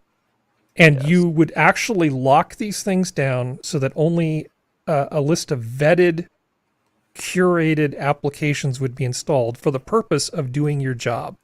If you need something that isn't on that list, that's basically in the formulary, to borrow a term from another discipline, you would have to file a request, and then somebody in security would have to sign off on it and probably help you install it. This is the way I used to handle the laptops at Lucent Technologies. Yeah, no sane person would let users install random Android and well, I mean, if it's Apple apps, that's a pretty good thing. But even with the Apple Store, I wouldn't let them just install anything they want on their government phone. Exactly. It's a government phone. You need to be able to send email, receive texts, open certain types of documents. I mean, the number of things that most government people need to do on their government phone is pretty limited. So to me, this is a huge nothing burger. And everybody's thinking it's like some huge blow. It's like, I would hope that there weren't very many people with Texas government phones that had TikTok on it anyway. I'll guarantee you most of them had TikTok on there. These people depends on how competent the administrators were. With these phones, I think people probably, unless there's something on there to keep them from installing software on there, they will install new software on there. There should be, and if there isn't, that's surprising. That would. I would think there would be something. I can only, look at it by analogy. Because that used to be a problem with workstations. You remember when it used to be a problem with workstations? People installing bullshit software on their workstations or catch cold that way. I have seen people print pornography on a printer where it costs $10 a page to print. Okay, so I've seen things happen. Because why not use the really good printer? Man. What'd you say? Say it again, Harry. Say that again. I've seen a person use a $10 a page color printer to print pornography. So nothing you can tell me is going to surprise me at this point. Because if you want to unemploy yourself, that's a real good way to do it. Oh yeah. So what were you going to say, Serenity? From what I can find out, it's not just the downloading of the app. It's because technically you can get to TikTok through a browser. Mm-hmm. It's also the access of TikTok period, on a governmental device that's provided, including cell phones, laptops, tablets, desktop computers, and other devices capable of connecting to the internet. And also he has stated that they have until February 15th to implement a policy on TikTok on personal devices. So this is, I still agree it's a nothing burger, but it's basically saying you can't have your, like, if someone's messaging and somehow has TikTok on their laptop or TikTok on their tablet, and then they share a video, you can't even watch TikTok through the browser application via your phone if someone messages it within stuff. You can't even do that. You're not even allowed to look at it, period, whatsoever. So, well, that just feels weird. Well, I'm interested to know what happens with the implementation of policies for the use of it on TikTok on personal devices. That's what I'm interested to see what goes down. Because is it like you can't, Sora's back. Is it you can't do any TikToks anywhere in the vicinity of the said building? Is it you can't wear anything that says who you work for? You can't mention where you work, that kind of stuff. Like, to me, that's common sense. Like, you don't mention where you work, but apparently a lot of people, like the people saying their full fucking name and where they live, apparently that common sense has gone the fuck out the window. But yeah, that's where it's going to get interesting, I think. Well, this gets into the whole, God, again, this is very niche. The whole bring your own device policy stuff for a business or government. Yeah. You have to think about what you want people to be able to do. A lot of people like to use their own phones, and they do use some sort of limited, this of course varies on the business, right? So they'll do some amount of using their personal phone for business purposes, if allowed, rather than carry two devices, for instance. And some employers will let them do it because they're cheap bastards and they think they're saving money, right? I don't have to buy this person a custom phone. I have to have a plan, whatever. Just let them use their own phone. Now, if you go full tinfoil hat, even if there's no access to the company network from that phone, they bring it into the office. Who's to say that there isn't some sort of listening thing going on, unbeknownst to the user, where they can use that phone as a means to eavesdrop on conversations in the government agency? Yeah. So if you're dealing with stuff that's of really, really high security, you normally wouldn't let them even bring their own phone into that room. Yeah. You know what I mean? Like down. when it matters, even if it's not a federal government thing, you essentially have to treat it almost like a skiff where people wouldn't be able to bring in personal devices at all into the room where the things are being discussed. But as someone who's worked because I worked for a internet/cable company, you would still have people who would bring their shit into meetings where they were told not to bring their cell phone. Like, we weren't allowed to have our cell phones out because we could take pictures of the credit card information that we put in. And people would still do it. And it's one of those things where it's kind of like, it depends on how actual implementing the strict rules the employer is. Because my direct manager was very adamant. Cell phone stays in the desk drawer, never comes out of the desk drawer. You can open it you can open the desk drawer to look at the phone if you hear something, or if you were on your break after your computer is locked down. They does not come into meetings or anything like that. And she was hardcore about it. But there were other ones who would just let people play games on their phone right next to the desktop. And so everyone knows, if you don't know this, at a cable company, if someone comes walking through to check up on everything, the company can get fined thousands of dollars, tens of thousands of dollars if they see a phone out because of the security information problems. So it's one of those things. It's going to depend on human laziness. Like, that's what it's going to depend. Cheapness and laziness. That's what it's going to depend on how this goes. And then again, I have personally redesigned wireless networks so that people get better access to the guest Wi-Fi in the bathrooms out in the hall. Yeah. So, there are different types of things require different sorts of solutions. What the hell were we talking about again? Oh, we were talking about TikTok. Yeah, I think this is probably kind of a nothing burger, but people, if you're on a business phone or a government phone, you really shouldn't have any expectation of privacy. And Yep. in general, using the phone for anything that's personal use, you just run the risk of running into problems. I mean, people do it all the time. I'm more concerned with them putting rules about what you can do with your phone. Because if you told me on your personal phone, which we're having you use for government use, right? We're not reimbursing you for your data plan or anything like that. You're just bringing your own equipment. And you start telling me what apps I can install on my phone, I'd be to say, well, why don't you just go pound salt? Take off.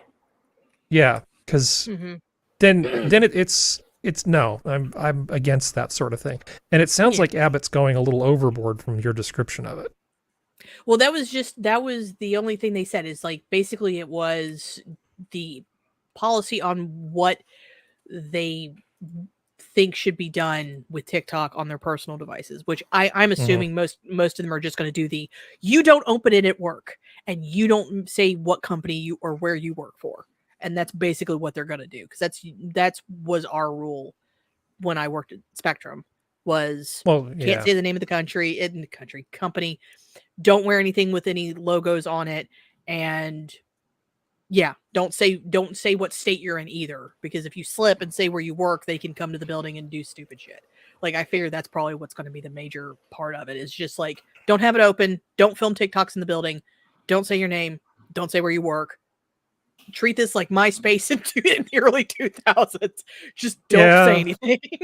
Yeah, well, this is where I could dangerously get into the Uniform Commercial Code and what it means to be an employee.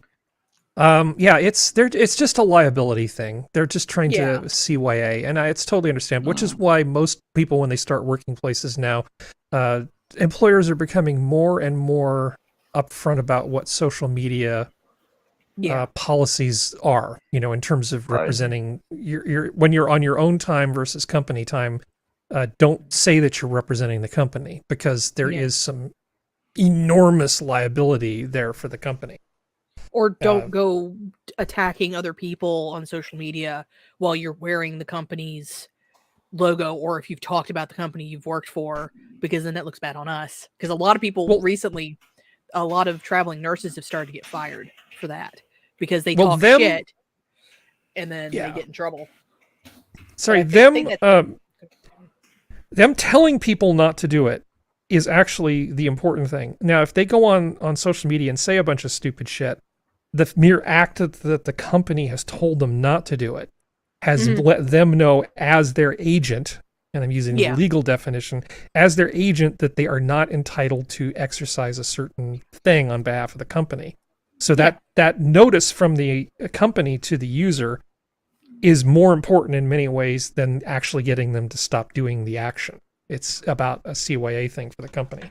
Again, kind of out of my wheelhouse. I'm not a lawyer, but I do know the Uniform Commercial Code pretty well, because it's how you survive in the world of business. You have to know this stuff. So I have this under the title of this that I have for myself is C Word of the Week, Meghan Markle. Yeah. So have you guys heard about this? You can spell it with a K and they won't get you. Have you heard about this whole Netflix thing that they've been coming out with? No. Sora, tell us about this thing. You know about it, right? Unfortunately. I can tell by the sound of your voice.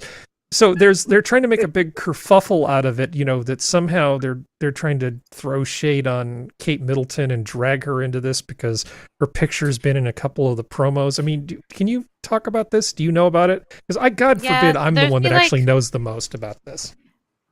Oh, I don't know about her footage and stuff, but she did say the Harkles talked about how, when they first welcomed the actual royals into their home, I, as the sweet North American here with my bare feet and ripped jeans, not giving a shit that I have royalty in my house, I went to give her a hug. And it felt like maybe that was uncomfortable, aka she's a frigid bitch. And here I am, a victim once again of racism. Yeah. I can't stand this person. Even though there is a lord who's married to a darker African woman, like hardcore. Yeah. And I'm sure because I don't know about this particular piece, but they've been misappropriating clips from different promos that have or different events that had nothing to even do with them, from like historical videos that had, that was even before Megan's time, all sorts of things to make it look like, they've had such a difficult life. Yeah. Well, I feel like she might be one of the biggest narcissists in the public eye, because we've talked about narcissism a few times. She's a stupid one though, because she's really bad. Doesn't know how to her and Amber Heard advantage.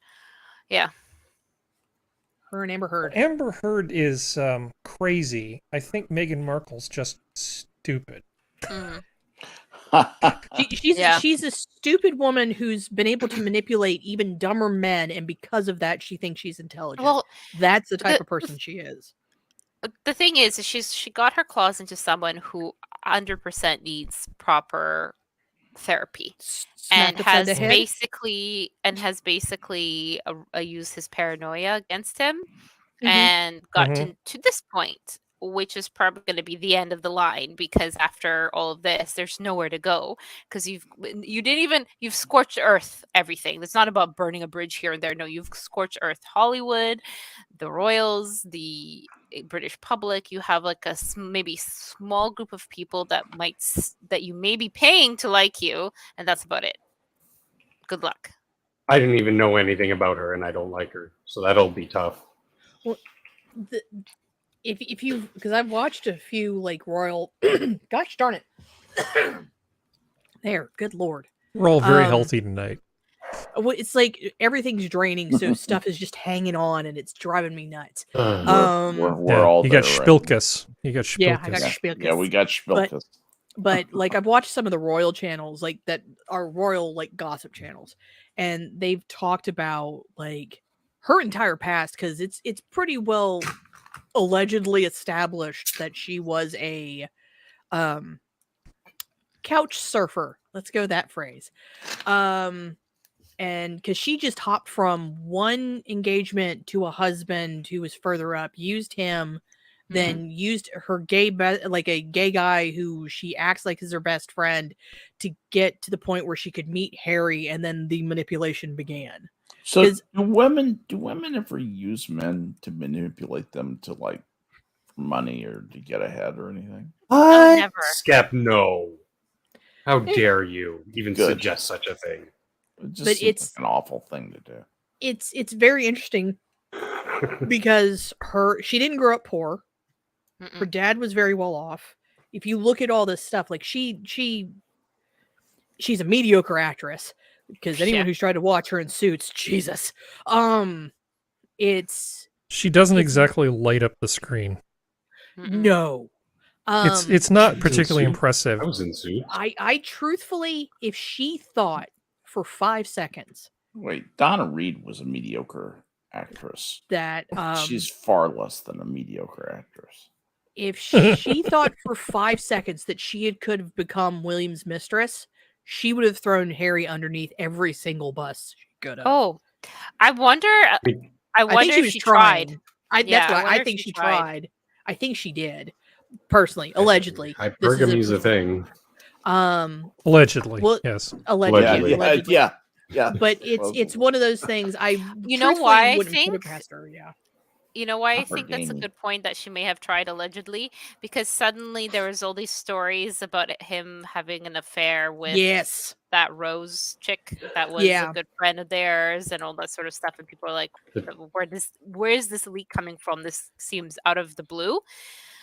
I'm wondering if that, because I know this is so conspiracy theory, but I can see that happening. Oh yeah, no, allegedly. I haven't. Yeah. Well, allegedly, it's the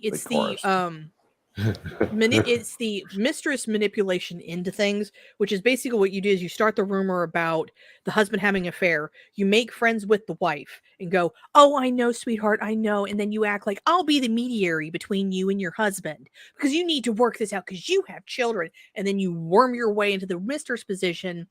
Can tell the husband, go, no, she thinks we're friends, just continue on and we're just act like we're friends. And then I have no doubt in my mind she would have tried that allegedly. So, there's women who's done it. Like, there's actually women in the royal who've connected themselves to the royal family who pulled that shit. I had no idea this story was going to go in this direction. Oh, I love this there's shit. A lot of, there's a lot of as I was vitriol in planning this to show out, I did household not about see shit. this as being. I love this shit. I love it. I saw an article about That's why Kate this show is Middleton, great. and they were showing her wearing this very, very attractive red dress, performing in some official function.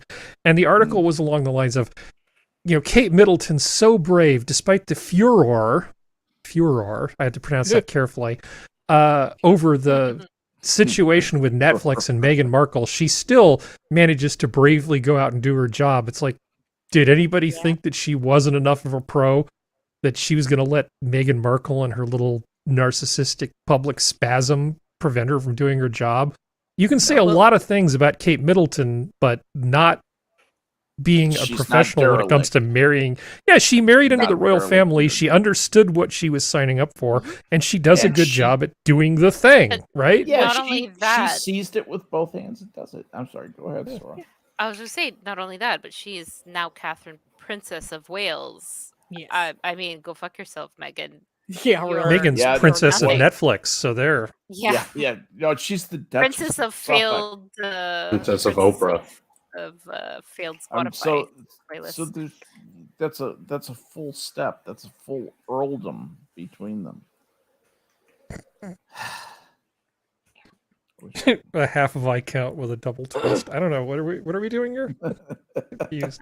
I do feel bad for Harry though, on a little bit of a level, just because he's such a moron and he got such manipulated and he's screwed himself so bad. Yeah, he's doing stupid. He's doing the stupid man trick of being manipulated by a truly evil woman.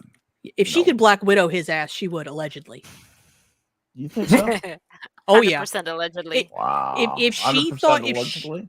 if Charles was not in the picture I think if the money had come down to him already, I think she'll try to Black Widow his ass if she's still with him. Allegedly. Allegedly. There was the alleged quote that was allegedly said by one of the alleged Markles that they are just one plane crash away from the crown. Allegedly. Allegedly. Well, I mean, she has 2 children now, so she's got an heir and a spare. Well, she's the got second one children. is unknown. Well, That that's the one thing, may or though. may Like, not actually be. she around. made if there are 2 children, she has made sure that she has an heir and a spare. So she has made sure that even if Harry divorces her, unless something changes drastically in the next 10 years, no royal court or Canadian court or American court is going to give full custody to him. They're not. They're going to either do 50-50 or her. So it's one of those things. She is ensured she has this man by the testicles, allegedly, till the day he dies. And God knows when that'll be. But it's not soon enough to suit him. Wait till this goes bad. Wait till this goes bad. Oh yeah. You guys think you have seen some fun stuff so far? Oh no, I'm waiting. No. Wait till this thing hits the shits. It's gonna be the breakup was gonna be absolutely spectacular. Well, the other issue is that Charles hasn't helped because Charles is bent over backwards to this woman too, which I'm sure she's flirted with him too. But anyway, yeah, Charles isn't female reactive. What nice ears you have. Yeah, exactly. Yeah, but he's such an arrogant little twat that he would absolutely just go, "Oh yes, I know, darling, I know." Hey, functional. Maybe she'll give him locks. Yes. So I have something completely not important for the next thing. Now for something completely different. Now for something completely different. And I'm not even sure why I put this in the schedule, but I'm just going to go with the plan at this point because I'm tired. So he'll find some way to blame it on me. So any of you ever had like horrible heartburn, right? Most people have experienced it at some point. People who have gastroesophageal reflux disease, for various reasons, your stomach decides to stop, contents decide to not be where they're supposed to be, and instead end up in your throat or your sinuses or whatever. It's miserable, right? I was born with a... congenital thing, you know, where I have a problem. I have like a congenital thing. I was literally born this way. This isn't something I did to myself. So I've had problems with stomach stuff. I've taken a lot of Gaviscon in my life. A lot of it. Yeah. But I didn't realize now there are all these flavors. There's mint, there's cherry, and then there's mixed berry. There's a flavor of Gaviscon that is not one of those three, and it is so completely inappropriate, I can't even fathom why it exists. Goji berry. I present to you. It is almost, it should be onion. I present to you. Garlic? Gaviscon butterscotch flavor. Yeah! Hell yeah. Hell they yeah. don't have butterscotch. They don't. I am showing you the picture on Amazon. Butterscotch. I think you're being played. Roll over image to zoom in. Butterscotch. Dude. Dude, what? This is wrong on you blow my mind. Because that's what you want to taste when you have heartburn. My mind is just going, no, that's not what Yeah. that's for. I feel like butterscotch. Butterscotch. You have terrible heartburn and you want to put butterscotch in your mouth? No, you don't. Yeah, I want to be just barfing up bits of butterscotch flavor because I want to hate something that I love. So yeah, butterscotch. That seems good. Now I thought to myself that it couldn't get any weirder. Okay, it couldn't get any weirder. But you know, I never come with just one thing, right? I always come with backup. I present to you Reflux Gourmet. A company in Napa, California has been formed called Reflux Gourmet. Wait, what is alginate therapy? Yeah, that's basically what Gaviscon does. Is it forms like a little carpet of algae gel that keeps the stuff from coming up in your esophagus.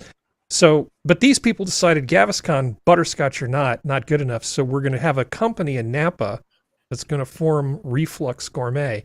And so they have specially formulated the vanilla caramel taste sensation to soothe your reflux. No. No. Made entirely from all natural ingredients, considered safe for children and during pregnancy. No known side effects. Fountain. Made from start to finish in Northern California. You're welcome. Yeah. That's not a bonus. Helps relieve hunger pains associated with intermittent fasting. All natural flavor designed by our iconic chef. That's iconic chef. Why? I mean, isn't it just calcium bicarbonate? It's Chef Ken. Chef Ken does it. But yeah, Chef Ken does it. Why would you be like, I just need to just offset the hunger of this intermittent fasting, which is sure we'll go with it works. Yeah, just drink some tea or coffee or water. Yeah, you don't need to do this. Does it make people crazy? Because everybody who but they have other flavors too. It's just sane as hell. Okay. So we can go to shop now. So you've got vanilla caramel rescue. I don't know why it's called that. Glycerin free, potassium free, paraben free. Right? Okay. But they also have like a chocolate mint flavor now.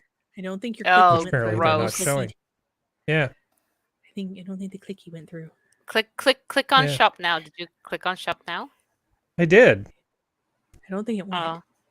Oh, here, this thing.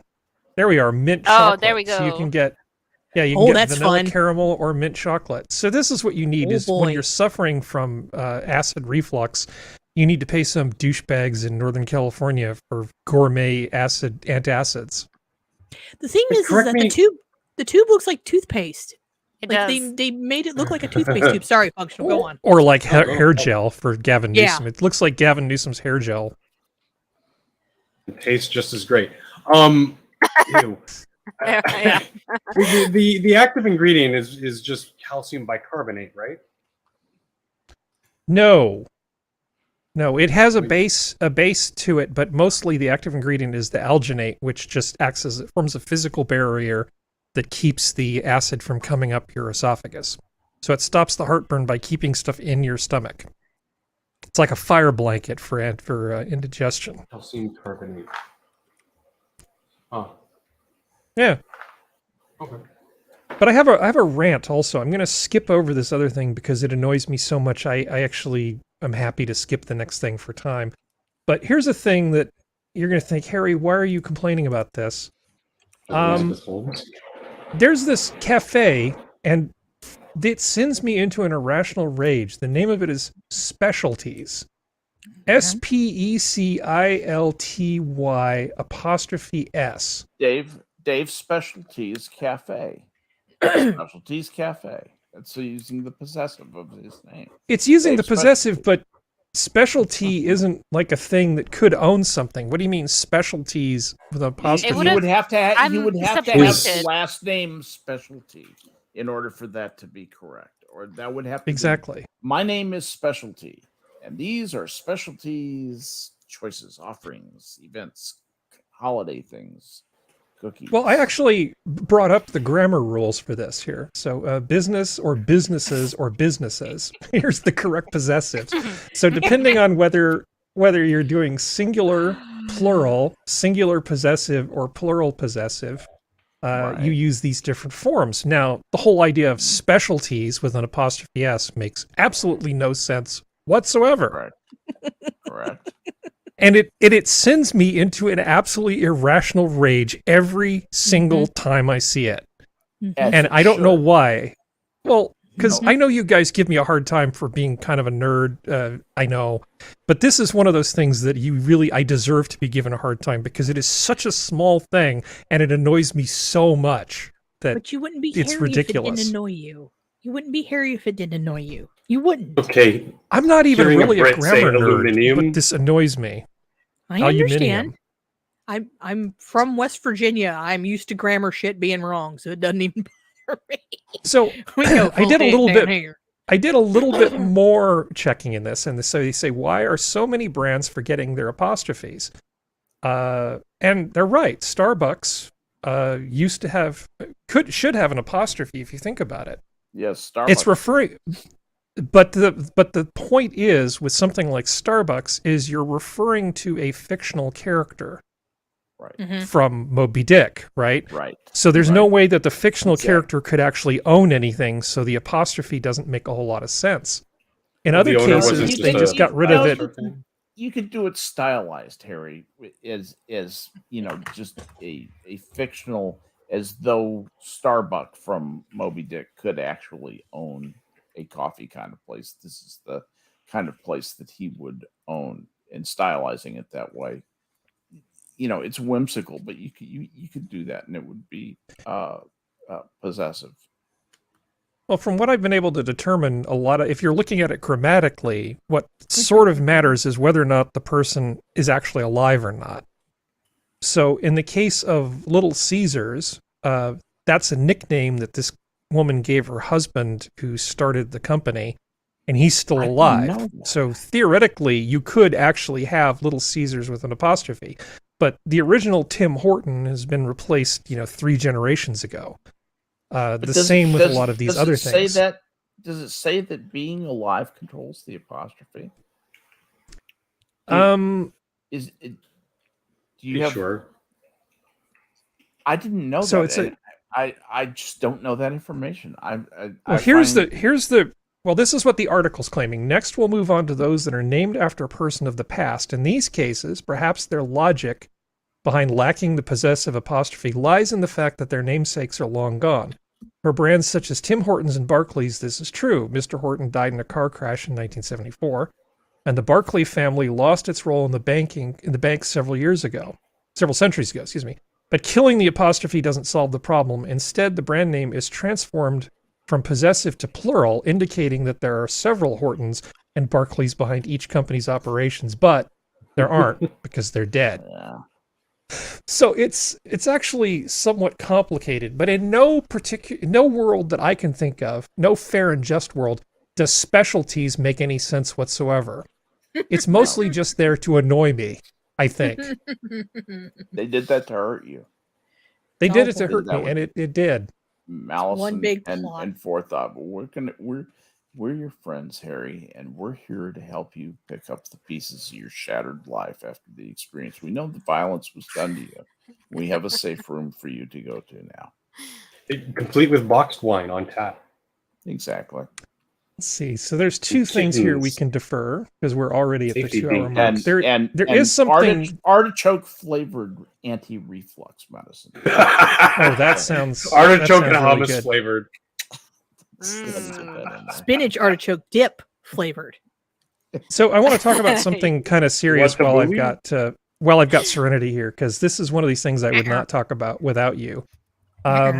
I just want you to know that the thing they're about to describe you do not see on camera. Okay, so this is not as scary as it. Well, you're going to be glad you don't see what they're going to describe. So I'm going to show you some video, and then you're going to be outraged, and then we're going to talk about something. Do it. It is hard to watch, but tonight detectives need your help to find the killer of a helpless dog abandoned and then run over by a man in a pickup truck. New at 6, Eyewitness News reporter Leticia The Juarez fuck? has the video and more from This Lori is terrible, Davis. but Oh, happy music. That's lovely. Residents are describing some disturbing video. So this asshole captured pulls on a up. home security camera. Video shows the Look at the driver truck. of this black pickup truck pull up, get out, and walk to the passenger side door to let a dog out. But as that driver gets back in the truck to leave, abandoning the animal, he runs the dog over, leaving it to die in the roadway. which is fucking terrible. And but the thing, it ties into something else that I've been knowing. I know people. I've done volunteer work for some dog-related charity things. Okay, I have some connections, and I know people who are involved in some kinds of animal rescue. And there's stories all over the news right now about animal shelters running into problems. There always are, but it's really bad. Oh yeah. All of a sudden. Oh yeah. There's a huge uptick in the number of dogs that are just being let go and not run over. There's a bunch of these people, and what they're claiming is that it's some sort of like, oh, I got a dog during COVID, and now COVID times are over, and I have to go back to work, so I'm just going to let Fido go fend for himself. And other people, of course, they give whatever reason fits their agenda, right? So other people saying, oh, it's because the financial times are so bad, and we're going into this recession, and people are giving them up for economic reasons. Well, I look at that asshole, and he just seems like a guy who he can afford that truck, right? I can't imagine he can afford. He's getting rid of that dog because he's a sociopath. Yes, it's exactly right, Harry. It's probably, and at least from my history of dealing with this kind of stuff, because for those who don't know, I live off one main road, and then there's another back road that people will just drop their animals, cats, dogs. That's the reason why I have 5 million barn cats at this point, because all of them are fixed. But in this case, judging from the type of dog, it was a German Shepherd, at least cross. They are very well known for being very mouthy, aka they bite a lot of stuff. And I'm not excusing this. I'm just saying probably at some point he did something stupid. The guy got bit by the dog, or if he has a kid, the kid got bit by the dog because the kid did something stupid and because the parents weren't paying fucking attention. And instead of actually dealing with it, like taking the dog to the shelter or actually getting proper training for it, he was just like, nah, fuck it. I'm going to take it out this probably a cheaper part of town, because he most likely assumed if he went to because that looks almost like a back alley almost, that there wouldn't be cameras and he wouldn't get caught. And that's a very distinctive truck. That is a satin black with tinted out windows that are not allowed to be that dark in California. He will be found any in 5 other seconds. state, practically. Yeah, but I know for sure California. I know for Guaranteed sure you yeah. out there, It's not going to take anything to find that guy. But I can guarantee you that's probably what happened. Either the dog bit him or the dog bit a kid, and it was an excuse to just kill the dog. That was what it was. Like, he probably didn't like the dog from the word go, because most of them don't. So many shelters are overrun with German Shepherd and Pit Bull crosses because people have backyard breeding stuff and then do stupid shit and don't realize what they're getting into. They just don't get them fixed. Yeah. But German Shepherds are almost worse than Pit Bulls, because Pit Bulls are people dogs. German Shepherds are, but German Shepherds, in terms of frequency of bite, German Shepherds bite a lot more often than Pit Bulls, but it's a less severe bite, and the intent behind the bite is different. With Pit Bulls, it's almost like a mania. They just want to do their job so well, that they just take everything to extremes. German Shepherds biting is just, hey, it's just part of living. Bite. It can be if they're trained. I'm at around least a lot of bit. German Shepherds. Well, so am I. Like, I have a lot of military who have a lot of military family members who have old military dogs, and there's a police rescue down the road that take in old police dogs, and most of them are German Shepherds. But it's one of those things like that. It was most likely just an excuse for an asshole to be an asshole. And he's going to get hunted down by the internet. I can guarantee you. And if that guy's not under arrest or under a bridge. Well, let me tell you about something that's a little different. I mean, again, my view into this is what I hear in the news and what I hear from people I know. They're seeing a lot of dogs being surrendered all at once. And these dogs all have the same first letter in their name. These are not just individual dogs. These are whole litters of dogs. Yep. Now, in one case, it was 4 dogs, but that was because the breeder had a heart attack and couldn't continue with the business. Sad. Totally fine. He's busy healing up, but he can't take care of the dogs, and that's fine. Yeah. But in other instances, we're talking like dozens of dogs that were being raised, and they're just being turned loose. Maybe there's no market for them. I don't know, but it feels like something is up, and I don't really know who to believe. I mean, it's probably a combination of things, but are we really just such pieces of shit that we're supposed to believe that people got these dogs during the pandemic and now it's inconvenient and they're just letting Fido loose to go fend for themselves? Because that doesn't feel like it's right to me. Yeah, I don't think that's right. That doesn't feel right to me either. Well, it feels like something's going on. Well, it's like, okay, at least around here, there's 2 times a year that we have to keep a better eye out for specifically puppies being dropped. One everyone can guess, which is Christmas. And the other time is Easter, because you'd be amazed how many people get either their girlfriend or their wife or their kids a dog for Easter. Those stupid chickens. Those thankfully we don't can usually get me get started. Easily. But those animals get dropped around a lot more now. As times get harder, we see an uptick in dogs getting dropped. Sometimes with cats, we've already, at this point, the cats, at least in my experience, the number of cats getting dropped goes up usually by about 2 or 3 times, about 6 months before they start dropping dogs. I don't know why it is. This is just a cycle I've seen my entire life.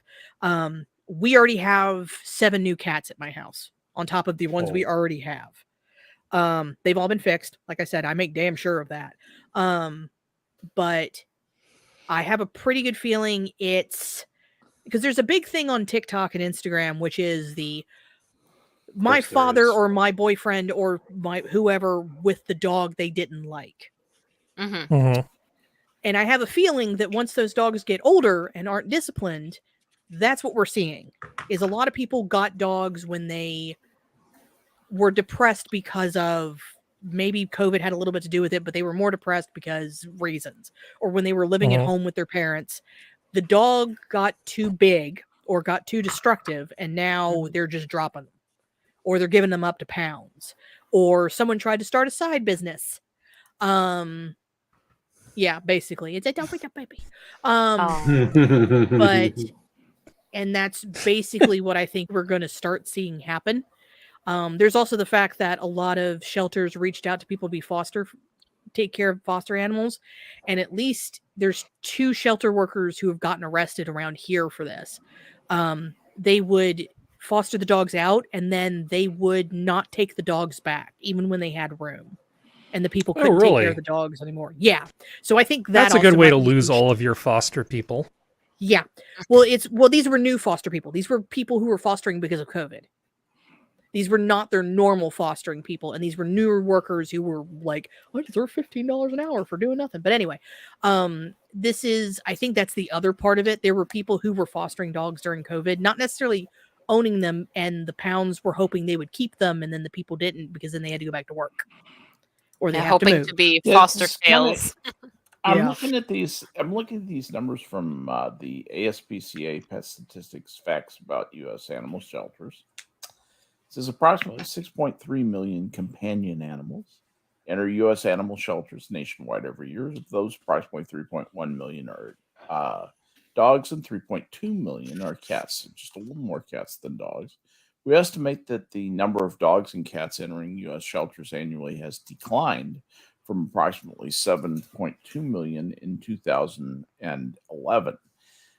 The biggest decline was in dogs from 3.9 million to 3.1 million. So it's not as bad as it used to be in years past. At least that's what the ASPCA is saying. It says each year approximately 920,000 shelter animals are euthanized.